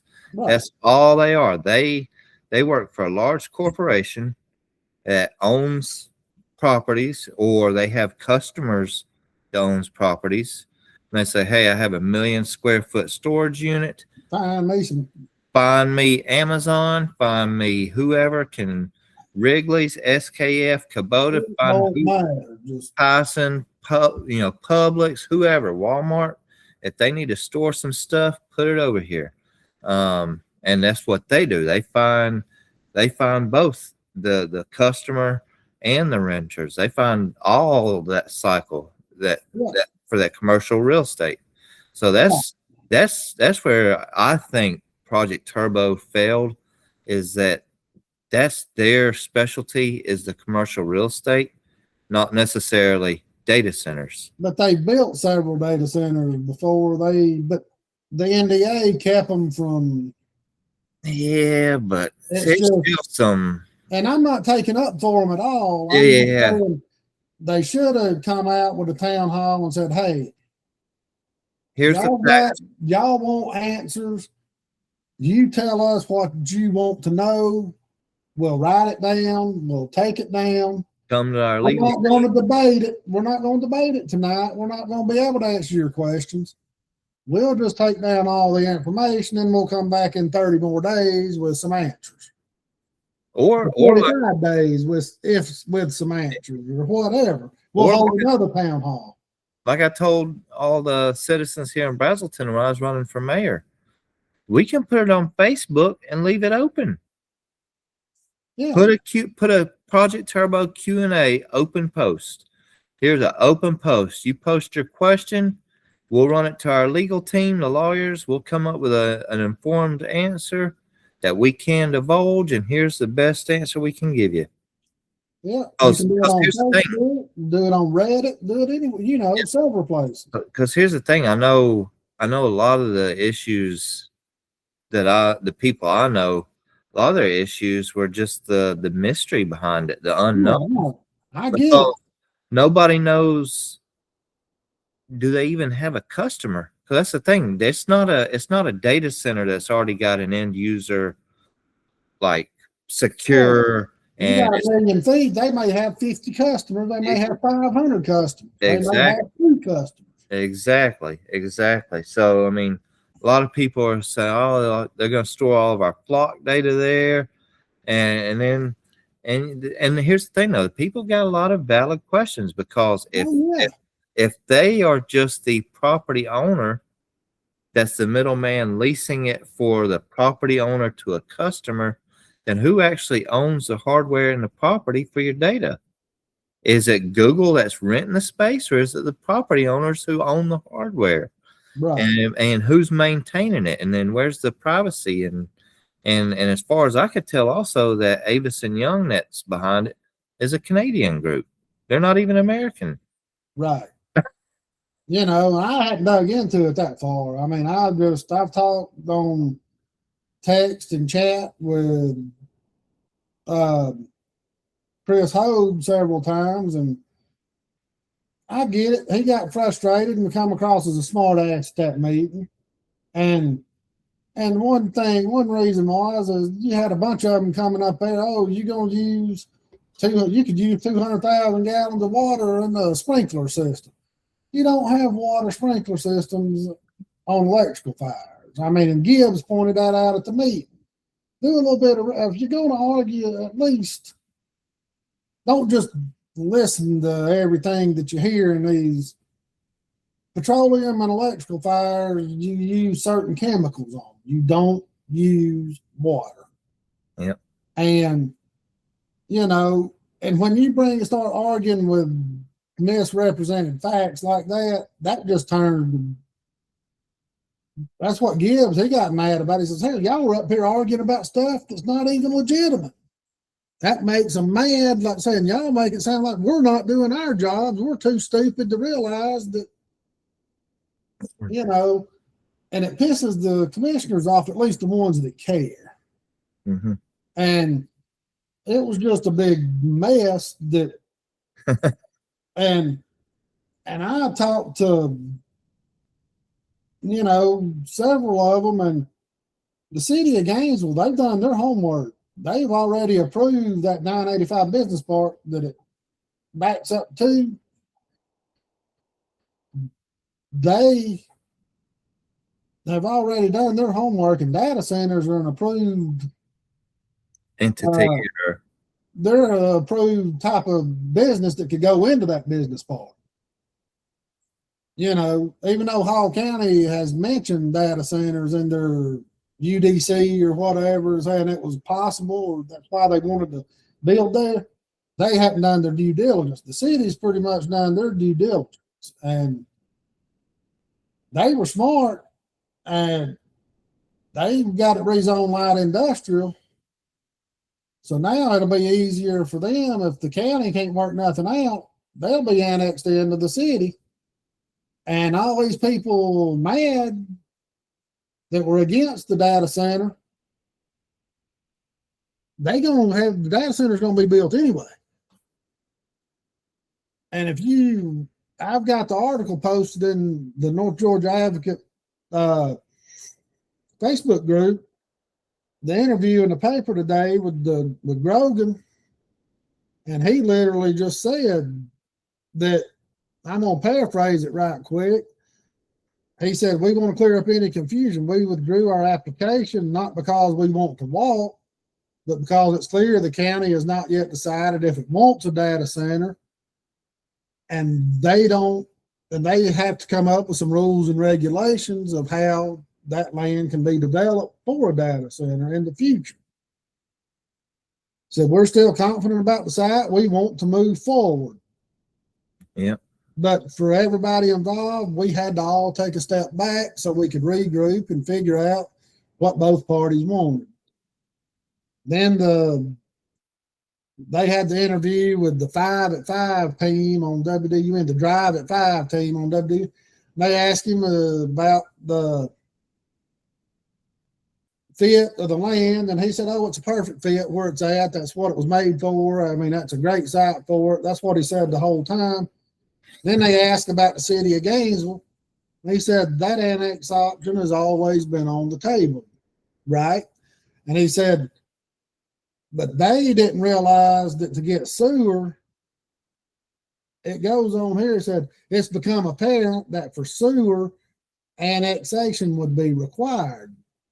So up until recently, they didn't realize that they had to get annexed into the city to get sewer. So that pretty much tells you right there, the county either needs to get in gear or it's going into the city. You know, and he says, in working with the Lake Lanier Association, they reached out and said that, you know, what we were going to use, 225,000 gallons a day. He said, if we use that, even with the lake down the way it is, it would take them 12 and a half years to drain 1 inch off the top of the lake, the level of the lake, because of the rate it refills. They're not used. He said, it's not like we're taking that water and the lake's not filling back up. He said, that's even if it don't rain and drought. I mean, that's just with the rivers flowing into the lake. He said, because if you're using water-cooled systems, you're only replacing the evaporation. They're treating any water that goes through it and then putting it back into the source. And that's the Lake Lanier. And the only way they can do that is if they've got sewer. If they didn't have sewer, they'd just be releasing it into a retention pond or whatever, and there'd be a lot more waste. And we've got more answers out of this article and on Access WDUN right now than they got in the whole town hall. Yep. And I know, and you know, it's a bad situation because I'm not for it. Like I said, I'm not for it. I'm not against it. But you can't be thumping your chest and saying, oh, we defeated the data center when you don't know whether it'll be a good or bad thing. Just because somebody says it's bad don't mean it's bad. You know, just because it didn't work out. It's like I tried to tell my kids they wouldn't go get a job somewhere because their buddy had a bad fight with the manager and said he was a jerk. Well, that don't mean nothing. You could get along with him fine. If you go in there with a good attitude, I mean, it has nothing to do with any. Those two things are not even correlated. Yeah. Each city's different. Each water situation's different. And again, I know it sounds like I'm stumping for the data center, but I'm not. I just want to know. I'd vote it down if they come back and it wasn't feasible and it was going to hurt the water system and the county and everything. I'd say hell no. But you got to know what you're voting for. Yeah. I mean, you can't compare apples and oranges and vote for a banana. I mean, and that's pretty much what we're doing at this point. Yeah. And see, they missed an opportunity there because, you know, right now, it's going to be hard to gain trust back. Yeah. Well, not just that, it's still going to be an uphill battle regardless, because more and more citizens every day are standing up and becoming more informed. But not just that, but they missed an opportunity with the city of Gainesville's water quality right now. Like we said, there's a lot of people still. That's a big issue right now that the people are talking about. And I've told my friends, I said, if the data center had promised to filter all the outgoing water, shoot, they probably could have paid for the filtration center. If they said, look, our water has to meet, you know, purity standards that are above your drinking water standards. If we purify all that water coming into our data center to cool our servers and we send it out to you in a much cleaner state than what you're getting now, they could have probably bought off at least a third of the people. I mean, because hell, that's not a bad idea. And what these people in the county, and I'm not saying they're wrong for protesting the data center and saying, look, we don't want it because nobody knew what the hell's being built, what's going on. But now it's getting to the point to where they ain't even going to have a say-so because nothing that people in the county say is going to matter in the city. All they've got to worry about is those 30,000 people that live inside the city, or 45,000, whatever it is, live inside the city limits. You know. Well, that'd be Zach Thompson there. He's got his hands full now. So. Oh yeah, I know Zach well. I grew up with Zach and Ryan, and he just took on that spot. So that'll be, you know, and welcome to the rodeo, partner. You got that right. Step on in. All the way. He's getting out at the right time, it looks like. But Zach will handle it well. I mean, I trust Zach to do what's right. I mean, my family's known his family for a long time. I mean, and he's a great guy, and he'll do what's right for the city if he can. Now, it could be a situation where he won't. I'm not saying it's going to be, but when you've got a situation like it's in Hall County right now, you got 2 that want to do what's right for the citizens, and you got 3 that want to do what's right for the pocketbooks or whatever. I mean, it's going to vote for all growth. I mean, what do you do? You know, I've been, since this came up, and not just this one, but ones in Decatur, ones all across the state of Georgia, because it's a trend, and that's all it is. It's a trend. And I've told people, I said, this is the rich boy, the tech boy version of the car wash, laundromat, and storage unit entrepreneurial side. That's been like the trend, you know, for all these influencers on TikTok. That, oh, you want to get rich with passive income, get a car wash and go collect quarters every month, get vending machines. This data center trend, that's all this is a commercial rental play for the tech guys. They see a piece of land, we can build it, and here's the thing too. So there's like I mean, like you said before, most of these data centers have I was reading, they have an 18-month to 2-year lease already. Yeah. Before the ground has even been broken. Oh, yeah. Used to be they've like already got, they've already got guaranteed income already coming in. Yeah. So it's a trend. That's why it's all over. You're discussing Melanie earlier. She's put up some numbers how the U.S. has over 5,500 data centers so far. And the reason is we've got the land and the infrastructure and the resources to do it, and the tax incentives, and there's a lot of green policies over in Europe that drive up the cost of everything for no reason, but that's a different story. They can come here and do it a whole lot cheaper, even if we do have some higher taxes. But but here's the thing too, though, that you pointed out is, they're basing this off of technology. The naysayers, right? They're basing this off of the builds and the technology from 10 years ago. Well, here's the scary cycle to that loop: is, say this one does get approved to the city of Gainesville. They put this massive center out there with these new servers, state of the art. Well, guess what? In 10 years, that data center is going to be obsolete. Well, they can upgrade servers a whole lot easier than they just pull them out, and and they don't have to tear the building down and start over. They can, but here's the thing, though: how's that space going to change? I know they're still going to have to store stuff on hardware. I know that. Oh yeah, everything. I mean, they keep making big leaps in progress with quantum computing and everything. I mean, you never know, man. These 5,500 that we have now, it could only take 5. In 20 years, you might only need 5 mega centers that could do the work of these 5,500 that we currently got. So, I mean, that'd still be used for smaller operations, like good.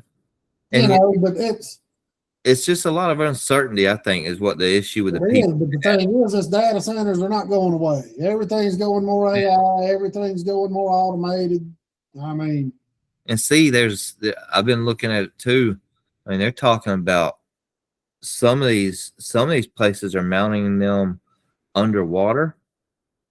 So they've got underwater. I think the military is the ones that's mainly exploring those, but they've got underwater data centers. That way, it stays cool that way. Right.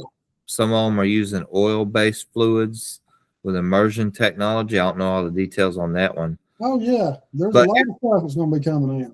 But I mean, seriously though, they could have gotten a little creative and said, "Here, we'll build an underground data center. So you got the geothermal cooling properties there. We'll build it underground, and we'll put 12 soccer fields on top of it." I mean, they could have come up with something more creative than just, we're putting an unknown data center here and you're going to have to deal with it.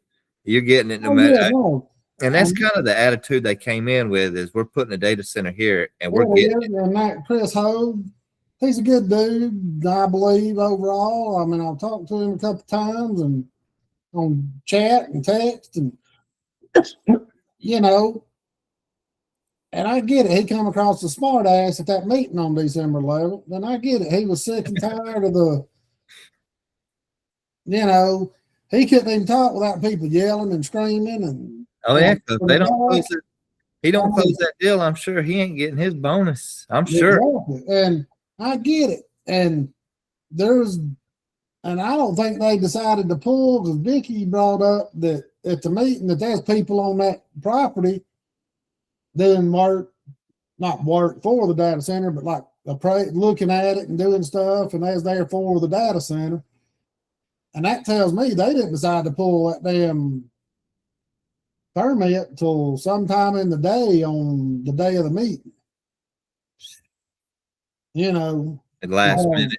Because they wouldn't have sent them people out there and had to pay them if they were still, they may have not made the decision until them people went out there and told them what they thought about it. They could have been out there finding how much. See, because only an eighth of the land's got to touch city property for them to be annexed in. Yeah, the city of Gainesville. Yeah. And so they could have been out there finding out how much land touched the city or anything, I don't know. I didn't see him. I didn't talk to him. Just Vicky just brought it up at the meeting, and I don't know nothing more about it than that. But there's a lot of stuff that goes on in this stuff, and we just need answers before we can make a decision. And the county's gonna have to. The Board of Commissioners got to make some hard decisions in the next 6 months to a year to decide what in the world they're going to, how they want to proceed with data centers. May not be this one, but there's going to be another one come knocking on the door. And it's not just our cities and counties. I mean, honestly, I've seen this when I worked at Wrigley's. And go back to what we were just talking about with stuff becoming obsolete after 10, 15 years. You would want, and I'm definitely not for big brother, big government. I'm not. But you do want some sort of standards on how data centers should be built. I mean, whatever the least invasive cooling system is, that should be recommended. I'm not saying, and again, I'm pro America, I'm pro freedom, pro choice. You should have the ability to choose how you build whatever you want, really. Yeah. So if you want to build a cooling system made of lava, I mean, hell, you should go for it, you idiot. I mean, it ain't gonna work, but go for it. You got that ability to spend money how you see fit. But there should be a standard, so that way at least it's more. I'm not saying more common, but it'll be more efficient, and you know what you're getting when you're going in, and that way it's more familiar with everybody. I mean, you already see it with power stations. I mean, most substations, they all have pretty same standard and layout. Yeah, you got the ICI and all the electrical and all that. They've got their brotherhoods and their union. I mean, they're that organization that sets the standards worldwide. Yep. For the most part. I mean, they get tweaked here and there, but you got to go to their minimums, and you can go above and beyond, but it's got to meet these minimums. Yep. And I think until there's more, I don't even say there needs to be more standards. There just needs to be more discussion, more open communication around it. And I think each county or state needs to set their own standards because each state's different. I mean, Arizona, they don't get a lot of rain. And so, Georgia gets a lot of rain most of the time, each state's different, and they should be able to, but there should be minimum standards that have to be met. And I ain't, let's say I'm not on one side or the other, but in my opinion, this goes back on the two guys there, Hogue and Grogan there, that didn't inform the buyers well enough. They didn't inform. I think they kind of got caught off guard. They thought they'd just go in there and smooth sailing, no issues, and have 15, 20 people show up or 50 people show up and slide on through and be there in an hour tops, an hour and a half. And that thing lasted 3.5, 4 hours. I mean, so if you look at all their past warehouses, like I said, they're involved with all the warehouses recently, all up and down Atlanta Highway, Winder Highway, all these warehouses. I mean, they're involved with a lot of them, and they didn't get any opposition for all those. Yeah, no, I mean, you can't blame them. I mean, I'm not taking up for them. I'm just saying they just got caught off guard. Oh yeah, yeah. They knew there was going to be pushback. They just didn't realize there was pushback. And it's been a hot one. Yeah, and it's not over either because, like Poole said, he said we've got to come up with standards because we don't have to do the first one in Hall County because there's going to be a whole lot more trying to come through, and that's the way it should be, but we got to know what we're voting on. I mean, and what we're getting, and if it's good for the county, it's good for the county. I mean, like you were talking about earlier, we'd rather have 600 homes or a data center. Yeah. Because 600 homes brings in a whole lot more problems than the data center. Yeah. Oh, yeah. I mean, and even data centers all around Hall County, but yeah, because even in fancy homes, You bring in that many homes, it brings in more crime, even if it's just domestic disturbances. Oh yeah. You still bring in more chances of theft and burglary, and as you bring in more targets, so you bring in new nice homes and new nice cars. Now, Like you mentioned, that you got to have so many firehouses per capita. You're gonna have to build new firehouses, hire more. Not to mention, look at Candler Highway right there already, 60. I mean, it's a 2-lane road. I know. And same thing with, like, when I was running for mayor here, you got 53 and 211, 2-lane roads. It's a main road. And like we've said before, look at what's going to happen on 60 when the inland port opens up.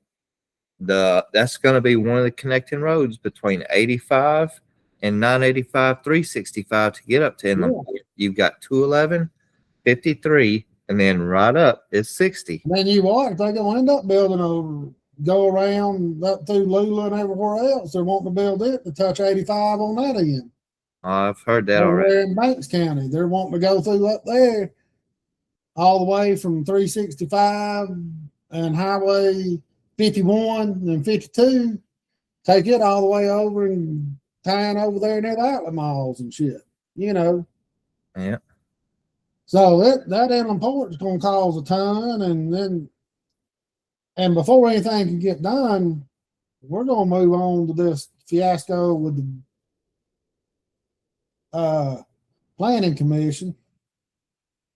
Supposed to have the meeting on Wednesday to have the evidentiary hearing to see if there's enough evidence to remove them from office or whatever. And they got caught, having 11 meetings with a quorum, 3 or more employees, and not advertising it. That's against the Open Meetings Act. Sunshine laws is what they're called. And they denied it. They're trying to blame the county staff, saying that they didn't publish it. They should have known we were meeting. And we're not responsible because we don't ever publish the meetings in the paper or on the website or anything anyway. The staff's the one that publishes it. So we can wash our hands of it. Then the video, they said, they don't have any audio from the video. They don't know what we were talking about. Well, they've got several staff members that's in the report. They've got notes that the staff members took about who was there, what they talked about, when they talked about it. And I don't blame the staff members for taking the notes. They had to cover their butts. When they told them that these meetings were illegal and they bust them off and ignored it, they had to cover their butts. So they started writing down everything to say, hey, we told them this is what was going on. This is because they did say in some of them that when more than 3 came in the room, they were not talking about. Yeah. But so they didn't come out and just say they were never talking about it. Sometimes they said they were talking about stuff. So they're not lying. They're not just going to pick and choose which meetings they were. Yeah, discussing county stuff or discussing somebody's birthday party. Yep. They have no reason to just make stuff up for some of the meetings. You'd make it up for all the meetings if you were lying. And, they had an evidentiary hearing today claiming that the Board of Commissioners doesn't have the authority to hire and fire on something like this, that Superior Court has to find that something was wrong and that the laws were broken. But what they don't understand is, like the judge said today, the Planning Commission is technically not employees of the county. They're not elected. They're not hired. They are appointed. And they can be removed for cause no matter what. If they find that they did something unethical. And one of the attorneys for the county, that lady for the county, I got it right here, her name. She did a good job. Angela Couch said, well, there was a case in Gwinnett County or DeKalb County where a cop got fired for domestic dispute. He went to court, got found innocent, found out it was all made up, blah, blah, blah, and he tried to get his job back, and they wouldn't hire him back because he still broke the code of ethics. And the Superior Court judge ruled that they did not have to hire him back because he broke the code of ethics, you know. Yeah. And the judge even brought up, like, what if we're in a meeting and one of the guys gets up and starts cussing everybody out and, you know, and threatens to whoop somebody and all that? That's grounds to be removed from office. I mean, you know. Yeah. That could be considered against the code of ethics. And they're saying that since the county has already publicly claimed that they're wanting to remove him from office, that they can't get a fair hearing. They're saying that, but the thing is, at this hearing on Wednesday, the Board of Commissioners is not going to be doing anything. They don't even have to show up. The hearing's still going to go on. The county has hired a hearing officer, an independent third party that's going to hear evidence. They've got all the evidence that the county's got already. They're going to hear evidence from the defendants. And the outside judge too, right? The judge today was from Gwinnett County, yes. Yep. And she knew nothing about this case till she read the briefings on Friday. Yep. And she said that, look, the county Board of Commissioners are not trying to find anybody guilty. They cannot find you guilty. They can't find you criminally guilty.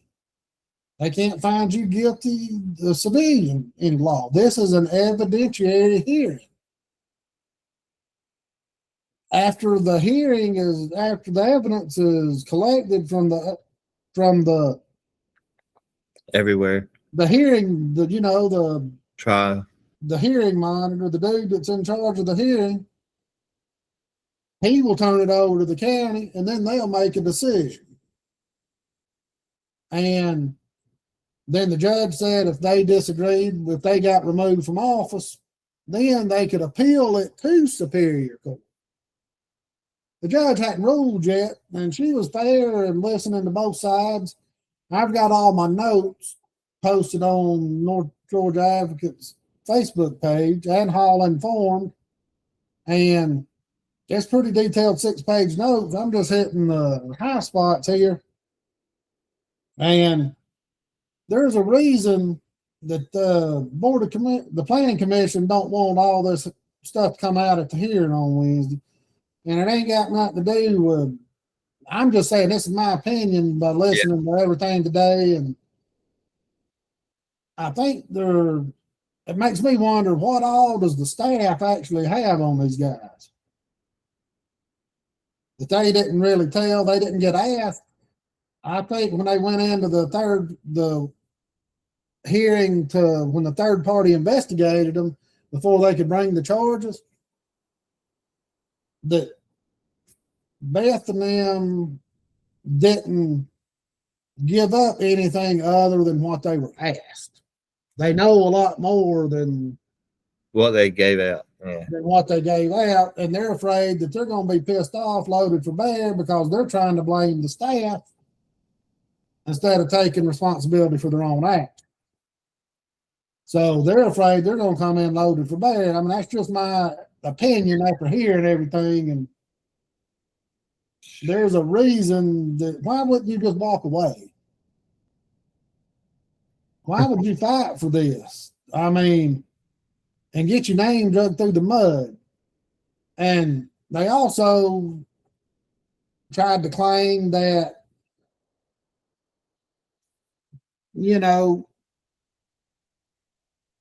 they didn't get a chance to have discovery. Well, for evidentiary hearings like this, you don't get a discovery. This is not a criminal trial. It's not a civil trial. Then they tried to say, well, the judge did say that, look, you don't get discovery and evidentiary hearing. You're getting to prevent you. That's why you have the hearing. You get to present your evidence at the hearing. Do you have any evidence that you're not going to get to present your side?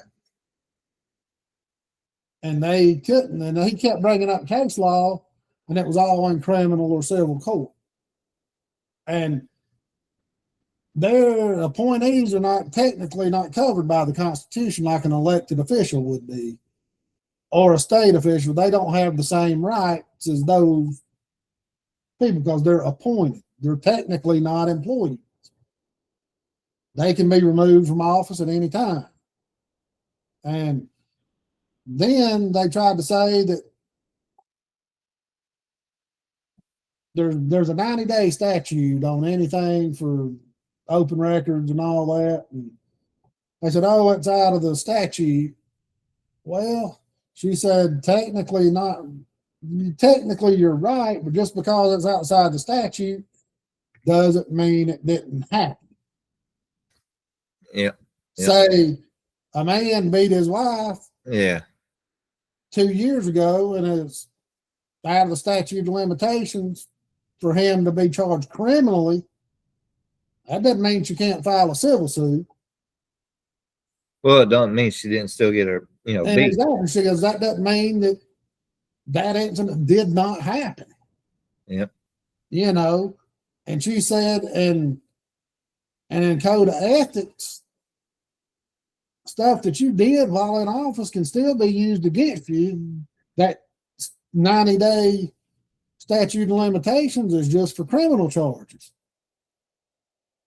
If you did something criminal or something, and it's 60 days for civil, 90 for criminal or something. There's a 60-day thing in there as well. I got it in my notes somewhere. That, like you said, it's a reputation too. Even if it's not criminal, you're still found guilty of breaking the laws and doing it. That's still on your character and your reputation. So come next round of voting, people ain't gonna forget that. Well, I've talked to several people that think the three Amigos are going to vote to keep them in office no matter what. Yeah. Because they're all thick as thieves. The three that's up on charges, they're just as crooked as the three that keep voting. Yep. They all work for the same people. They all got ties to the same people. And if that happens, there's nothing we can do. It's not unethical. It's unethical as hell, but it's not illegal. Yep. And people's just going to have to remember when they go to the ballot box. Kathy Cooper's the only one up for re-election this time. Then you're going to have Billy Powell and Stowe up in the next year to 2 years. And,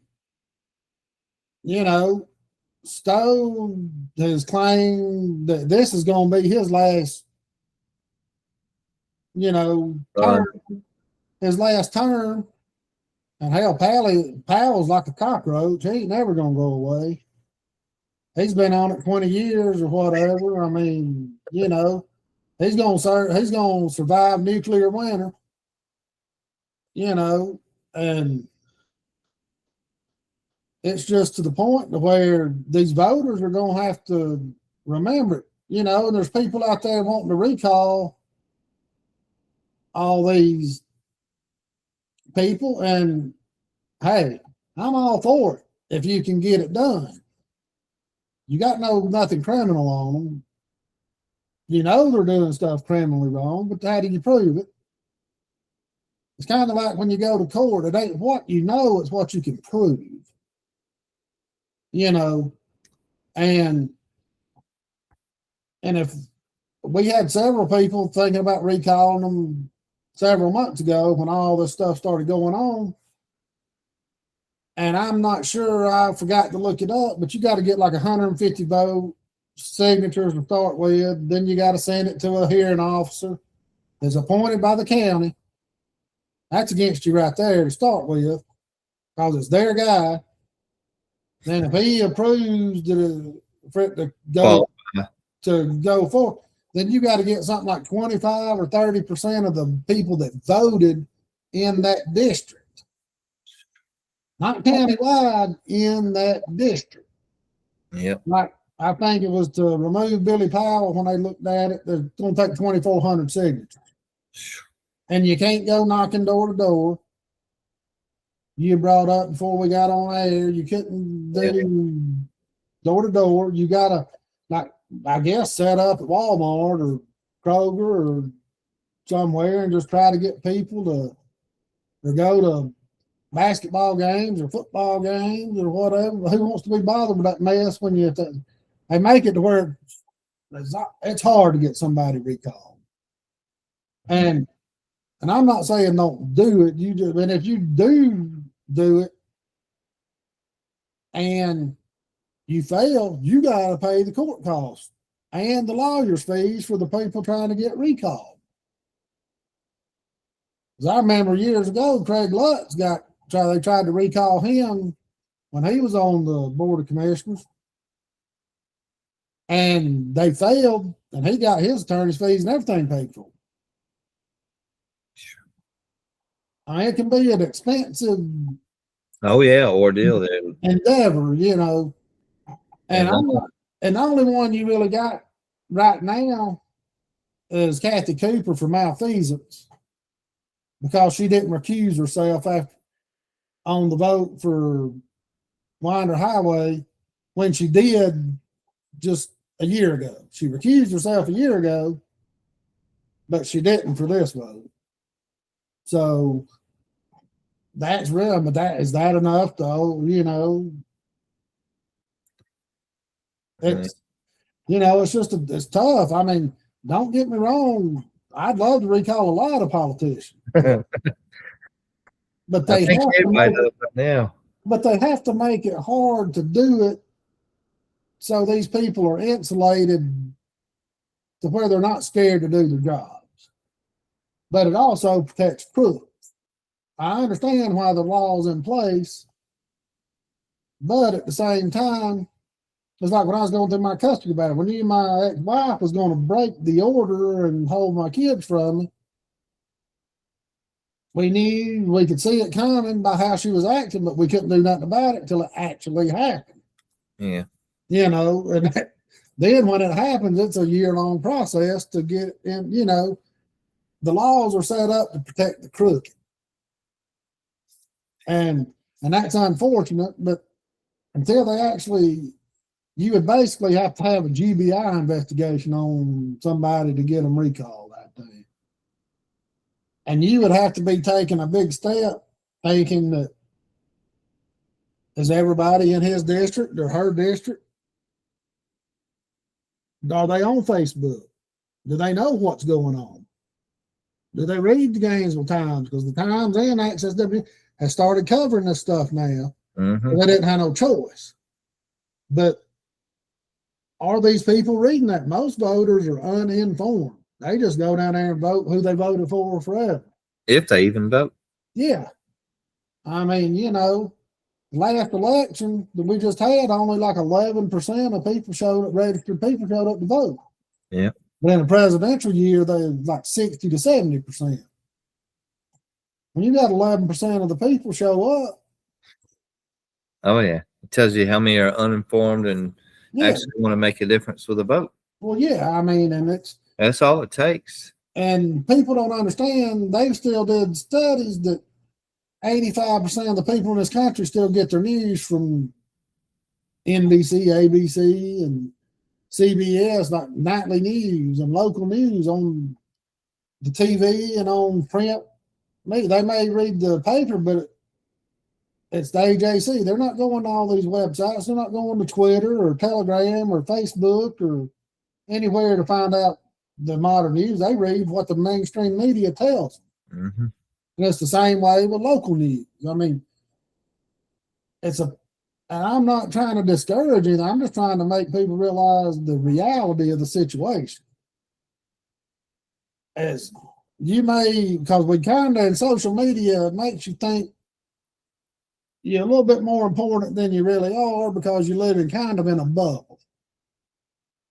And even though there's millions of people on this, like say Twitter's got 5 million people, or Facebook's got,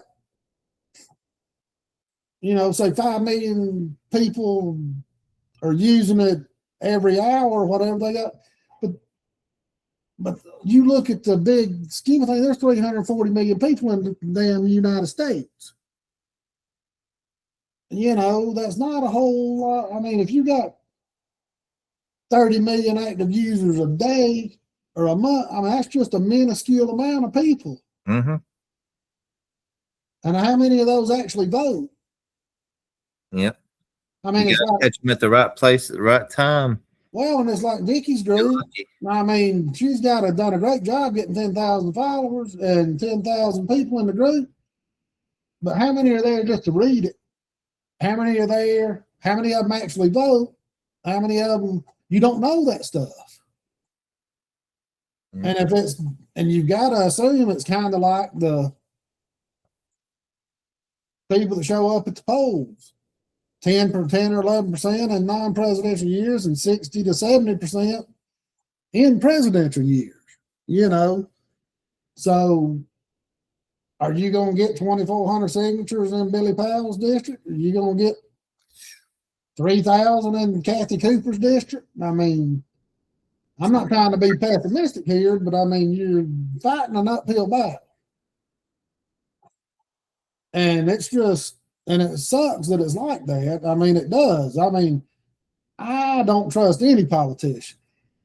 Now, I'll tell you what you need to do.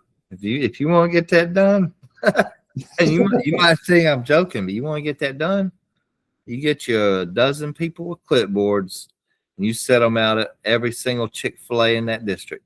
Oh, yeah. Boy, I tell you what, seriously, you think about it. Right down there in Flare Branch, it's right around the building all the time. If you were to hit up all the high volume places that you could legally go, you never know. Well, I'm not saying they can't get it done. I'm just saying. It's just a lot of work. It's a lot of work. You ain't got 30 days to do it either.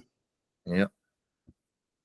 If it ever gets to that point, it's just, the best thing to do is just get more qualified people to run, like Corey and Tyler and Shannon Davidson, and and it's a shame you got, and Shannon and Tyler running against each other because they live in the same district.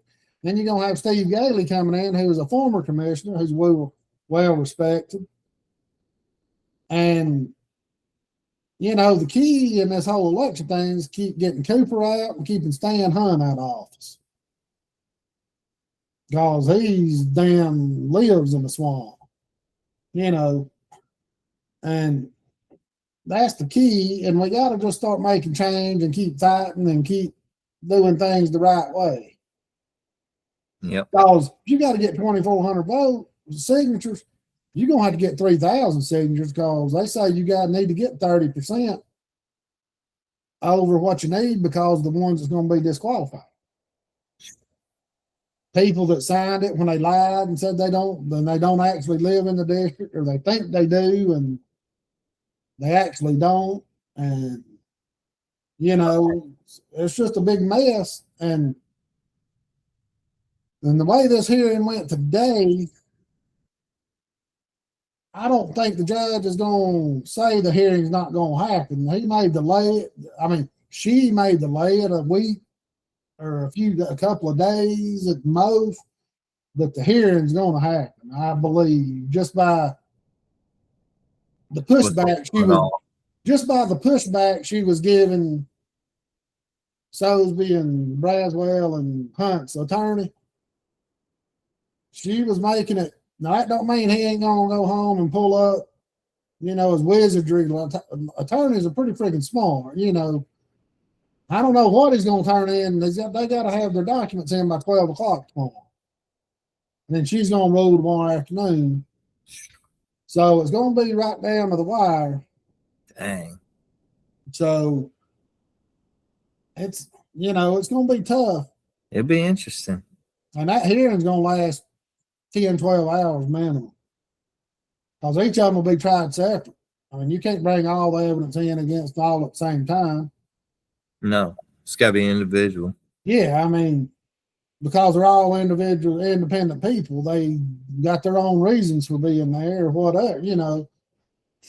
And it's going to take 2 or 3 hours on each one, and you're going to have lunch breaks and bathroom breaks. You know, like one of my buddies said, hell, we just need to go get our liquor license and go set up a concession stand in the back. I'm Start down. selling beer and liquor and some popcorn. And We'll get Corey's boiled peanuts. yeah, I mean, you know, it's going to be interesting if it happens. And I think it's going to happen. And I know what should happen.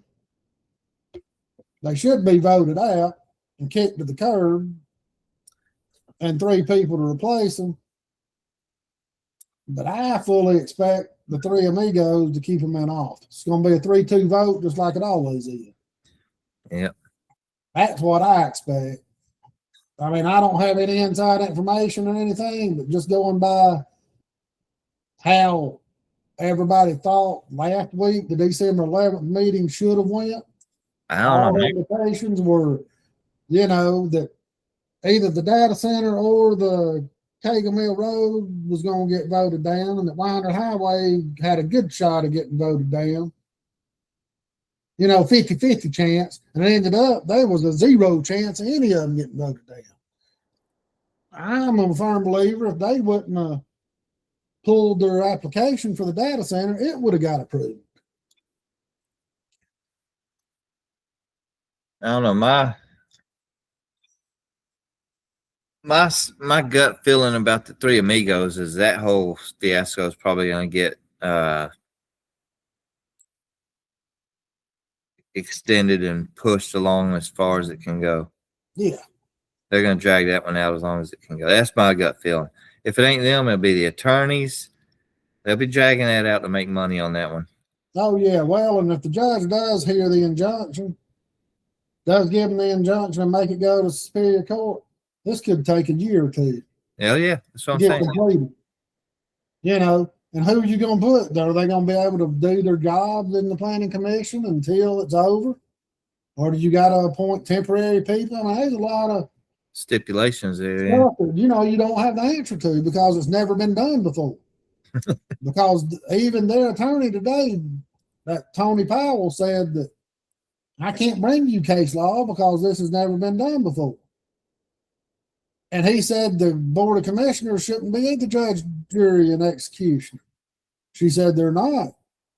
The judge said that, said, well, if I issue you this injunction, what power does the Board of Commissioners have over employees or appointees? If they can't have evidentiary hearings to fire somebody for cause, what power do they have? Yeah, exactly. If we got to come Well, to court to get it done, she said that's not why these laws were written. She said it's impossible to write up laws to cover every contingency. Yeah, it is. You That's can't why do it. That's why you set precedences. Yeah. That's why you have the first time, and that's why you refer back to that. They'll refer back to this one from. And I just don't think she wants her name on legislation that cuts the nut to the Board of Commissioners. She don't want to neuter the Board of Commissioners because if it's done in Hall County, it'll be done all over the state before long. Oh yeah, and you'll be that first person that started the ripple. Yeah, I mean, I don't know. You're the first judge that broke the good old boy system. Yeah, that's just my gut feeling. You The could be. Board of Commissioners has got to have some power. They do. They've got to be able to remove appointees. Now, I could understand if it was elected official or somebody that was hired and, you know, they've got certain protection, but not an appointee, you know. Yeah. So. It'd be interesting. Yeah, and I'm going to be up at 9 o'clock on Wednesday. I get up about 6 or 7 and then lay back down till about 10:30. After I'm up for about an hour or so, and then I'm going to be up watching this 9 o'clock on Wednesday if it happens. Let me ask you this, did you have issues logging in and watching it today? No, not at all. You got right in? Yeah. What happens is they go in there, you log in, and they get you information. And this is if you want to sign up early. You go in there, you log in, then they sent me an email telling me to click this link to log into the proceedings. With a password. But I already had the username and the password from the rule NEC that they had. Yep. And since I stayed in there, it just automatically took me to the judges. Like if I'd have logged in yesterday and put in the username and password, they'd have had my information, and they sent me a reminder email to click that link to be able to join the viewing. I'm with you. But this will be just on the Vimeo channel, Hall County Video channel. It won't be on the judge thing. Yeah, yeah. Are you gonna post a link to that on the North Georgia page? Yeah, I'll have it posted, and it's going to be interesting to see. We should know tomorrow afternoon. I'll tell you what, I can. You see the engagement in all of the Facebook groups and all of it. Oh yeah. I mean, the growth from the public. I mean, it's. Oh yeah. It's not stopping. It's only. And I don't go to a lot of the public things because I can't. My mom's got dementia, and I got a lot going on, and I do a lot of work behind the scenes, and that's how most of our group. But we do have a lot of people. There's people in our group that people don't even know in our group go to the meetings and go to everything, and everybody can't just go to the groups because if they see the same old faces all the time, some people's got to come once in a while. You got to have people do the work behind the scenes because you can't do the work behind the scenes and go to the meetings. It just wears you out. Yep. It just wears your ass out. Oh yeah. I mean, look at Jody. Poor Jody. She tries to do everything herself with her one or two people helping her, and she's always coming and going. And I mean, she never slows down. I tell you what, though, you talk about you get burned out quick. Before we get off here, another funny side topic that I noticed in the chats is since you talk about behind the scenes, I say it's kind of not trending, but a lot of local discussion is all the a lot of the aliases going around. You got DB Cooper coming back from the dead. Oh yeah, I know who he is. He's a good dude. Like in real life, or in real life. The one behind him? I didn't know who he was till about 6 months ago. Oh, the person behind the profile? Yeah, he quit posting. I reached out to him on Facebook, and he finally reached out and got people want to know what. He texted me back, "What the hell you want?" And I said, "Just Joe," with a bunch of smiley faces. And he said, he asked me what happened and why, about all the stuff we talked about before, and why we started NGAdvocate and all that. And I told him, and me and him started talking, and he's a good dude, man. I know you got the DB Cooper profile. You got Absalom Wingo. You got Hugo Pyrenees, who's also running Brad's page. I put that connection together. That's the same person. Then Absalom Wingo was the first postmaster of Absalom, Georgia, or something. Okay. That was a little bitty town over there near Oscarville. And then you got the newest one, Gainesville Newsom. Yeah, Gainesville Newsom. Yeah, that cracks me up. That character, he posted the 3 Amigo AI video. That meme thing. Yeah. That shot, I clicked on that and I cracked the hell up. I was like, "Come on, man!" I'm telling you, and really, that should be. And I'm joking about it, and it's all fun, but that should be an eye opener to anyone that's corrupt in office. That there's that many people, and especially the way technology is today, you can find out any damn thing you want.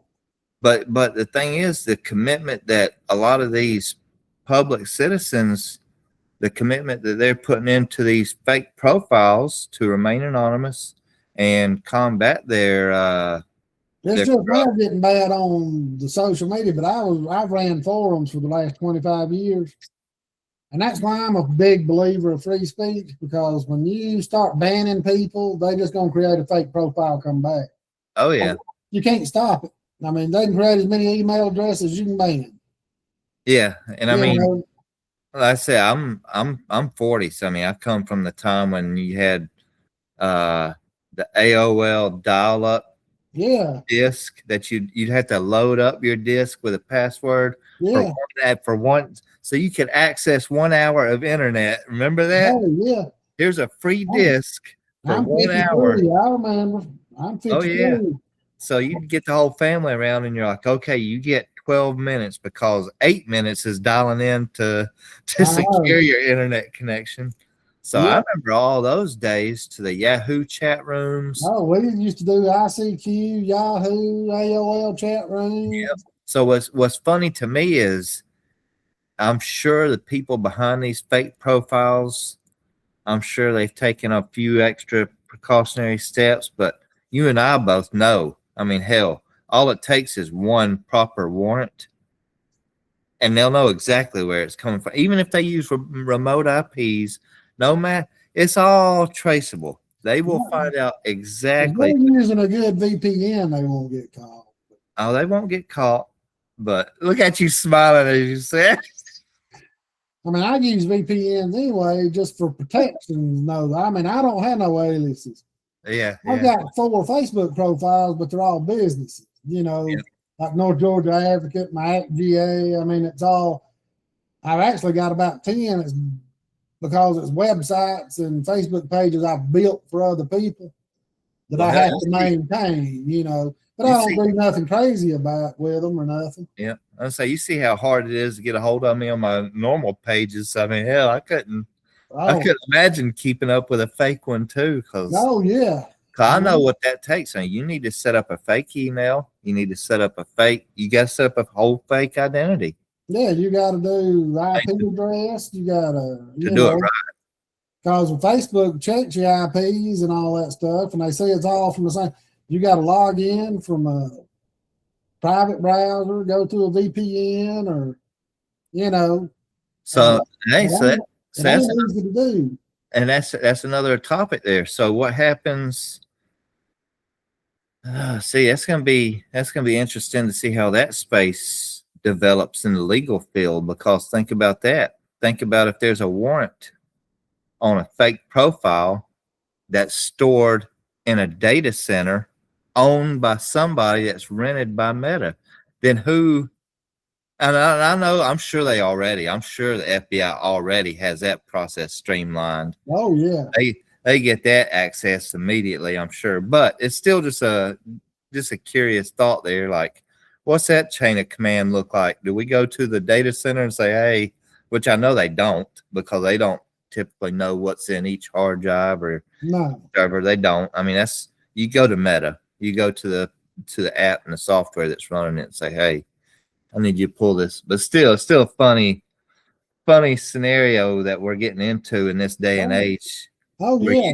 I was telling one group the other day, and I know it's funny because I'm only 40, but I told them, I said, back in my day, the only data centers we had were museums and libraries. Right. And card catalogs and libraries. Microfiche and Dewey Decimal System. I remember Microfiche first come out when I was in high school. We thought that was the best thing ever. Now, I remember when the laser discs came out, the ones that were about the size of a domino pizza. Yep, they had a whole tray that the TV and the laser disc player. It was like a one-piece 8,000-pound unit they'd roll through the hallway. Yep. That was like a treat that day. You get to watch the laser disc on the reproductive system. Yeah, we didn't have laser discs. We had that film that you could flip. We had to watch the VCR every once in a while. I remember when I was in elementary, we'd bust out the overhead projector, and that was kind of cool. North Hall, we had 3 VCRs for the whole school. Jeez. On them rollaway TV, and carts. I only had 3 for the whole school. And y'all are probably the high-tech ones out of the county, too. Shoot, hell no. Well, it was a cow school. All the good stuff went to Johnson back then. Yeah, that's sad. That's where all the people live. It was. You just had North Hall, East Hall, and Johnson back in. Then West Hall was built when I was a sophomore. They got all the new stuff back when that was built. But before then, North Hall and East Hall was the stepchilds. No, you're right. They were. So South Hall, it was South Hall, and Johnson was. Johnson got everything new back when I was in school. It's because they sent Mike Moonpie Wilson to where you go, pro or state. NFL, yeah. So, all right. Well, we covered a lot tonight. It was a long show, and I apologize for it being so long, but we just had to cover it. I mean, there's a lot of stuff going on, and I probably need to break it up into 2 parts, but I ain't got time. You know. I'd probably, if you could, I'd probably hit if it'll let you do highlights like YouTube. YouTube will do high points that you can. Yeah. This is the 3 Amigos. This is the data center. This is. Oh yeah, I mean, I'll say. Or you can put that. You can put that in the caption in the comments. Say, hey, at 3 minutes we get into this. At 48 minutes we discuss the data center. I can do it on the Google AI because we're using Google Meet right now. I can go in there and I can type in Gemini and tell them the timestamp when we start talking about different topics and stuff. And it can do that for me. YouTube can do it too, but it's easier to get it done when you're processing the video. I'm gonna laugh at the table of contents if the last one says Gainesville Newsom. I'm gonna have to tag that boy. I'll say you made the news. Oh goodness. Yeah. Well, I appreciate it, Brandon, and we'll do another one of these next week. Yep. Probably do it next Monday night about, have it up on Tuesday. If that's fine with you. We're trying to get into it with the holidays and everything. It's hard to get into it. Okay. To do it every week because you got family obligations. Oh yeah. Christmas parties and Thanksgiving dinners and it's amazing how many people have birthdays in November and December. Mm-hmm. Tells you people are bored in March. Valentine's Day. Yeah. Valentine's Day and St. Patrick's Day. They ain't got nothing better to do. Oh, yeah. Nefarious on St. Patrick's Day. Yeah. It's so drunk they don't remember it. It's funny, all of us, I'm September, so all of us September babies, I'm like, you know what your mama gave your daddy for New Year's. I'm a June baby, so oh goodness. Yeah. That's September. But yeah, we'll be back next Monday, and if y'all got any questions, just email us. We'll have our email. I'll put them in at the end of how to contact us at the end of the video, where you not in the video itself, but on the description and all that. And it'll be I'll post the videos on the website and on YouTube. That way it gets sent out to all your major Spotify, Apple. It's on 10 or 12 different podcast feeds, so if you got any of them, people can hear it. And we'll have links to everything tomorrow morning. I'm not going to get into doing this stuff tonight. But, we ran a little late, so we will be back next week, and we'll see y'all then. Thanks. All right. Y'all have a good one.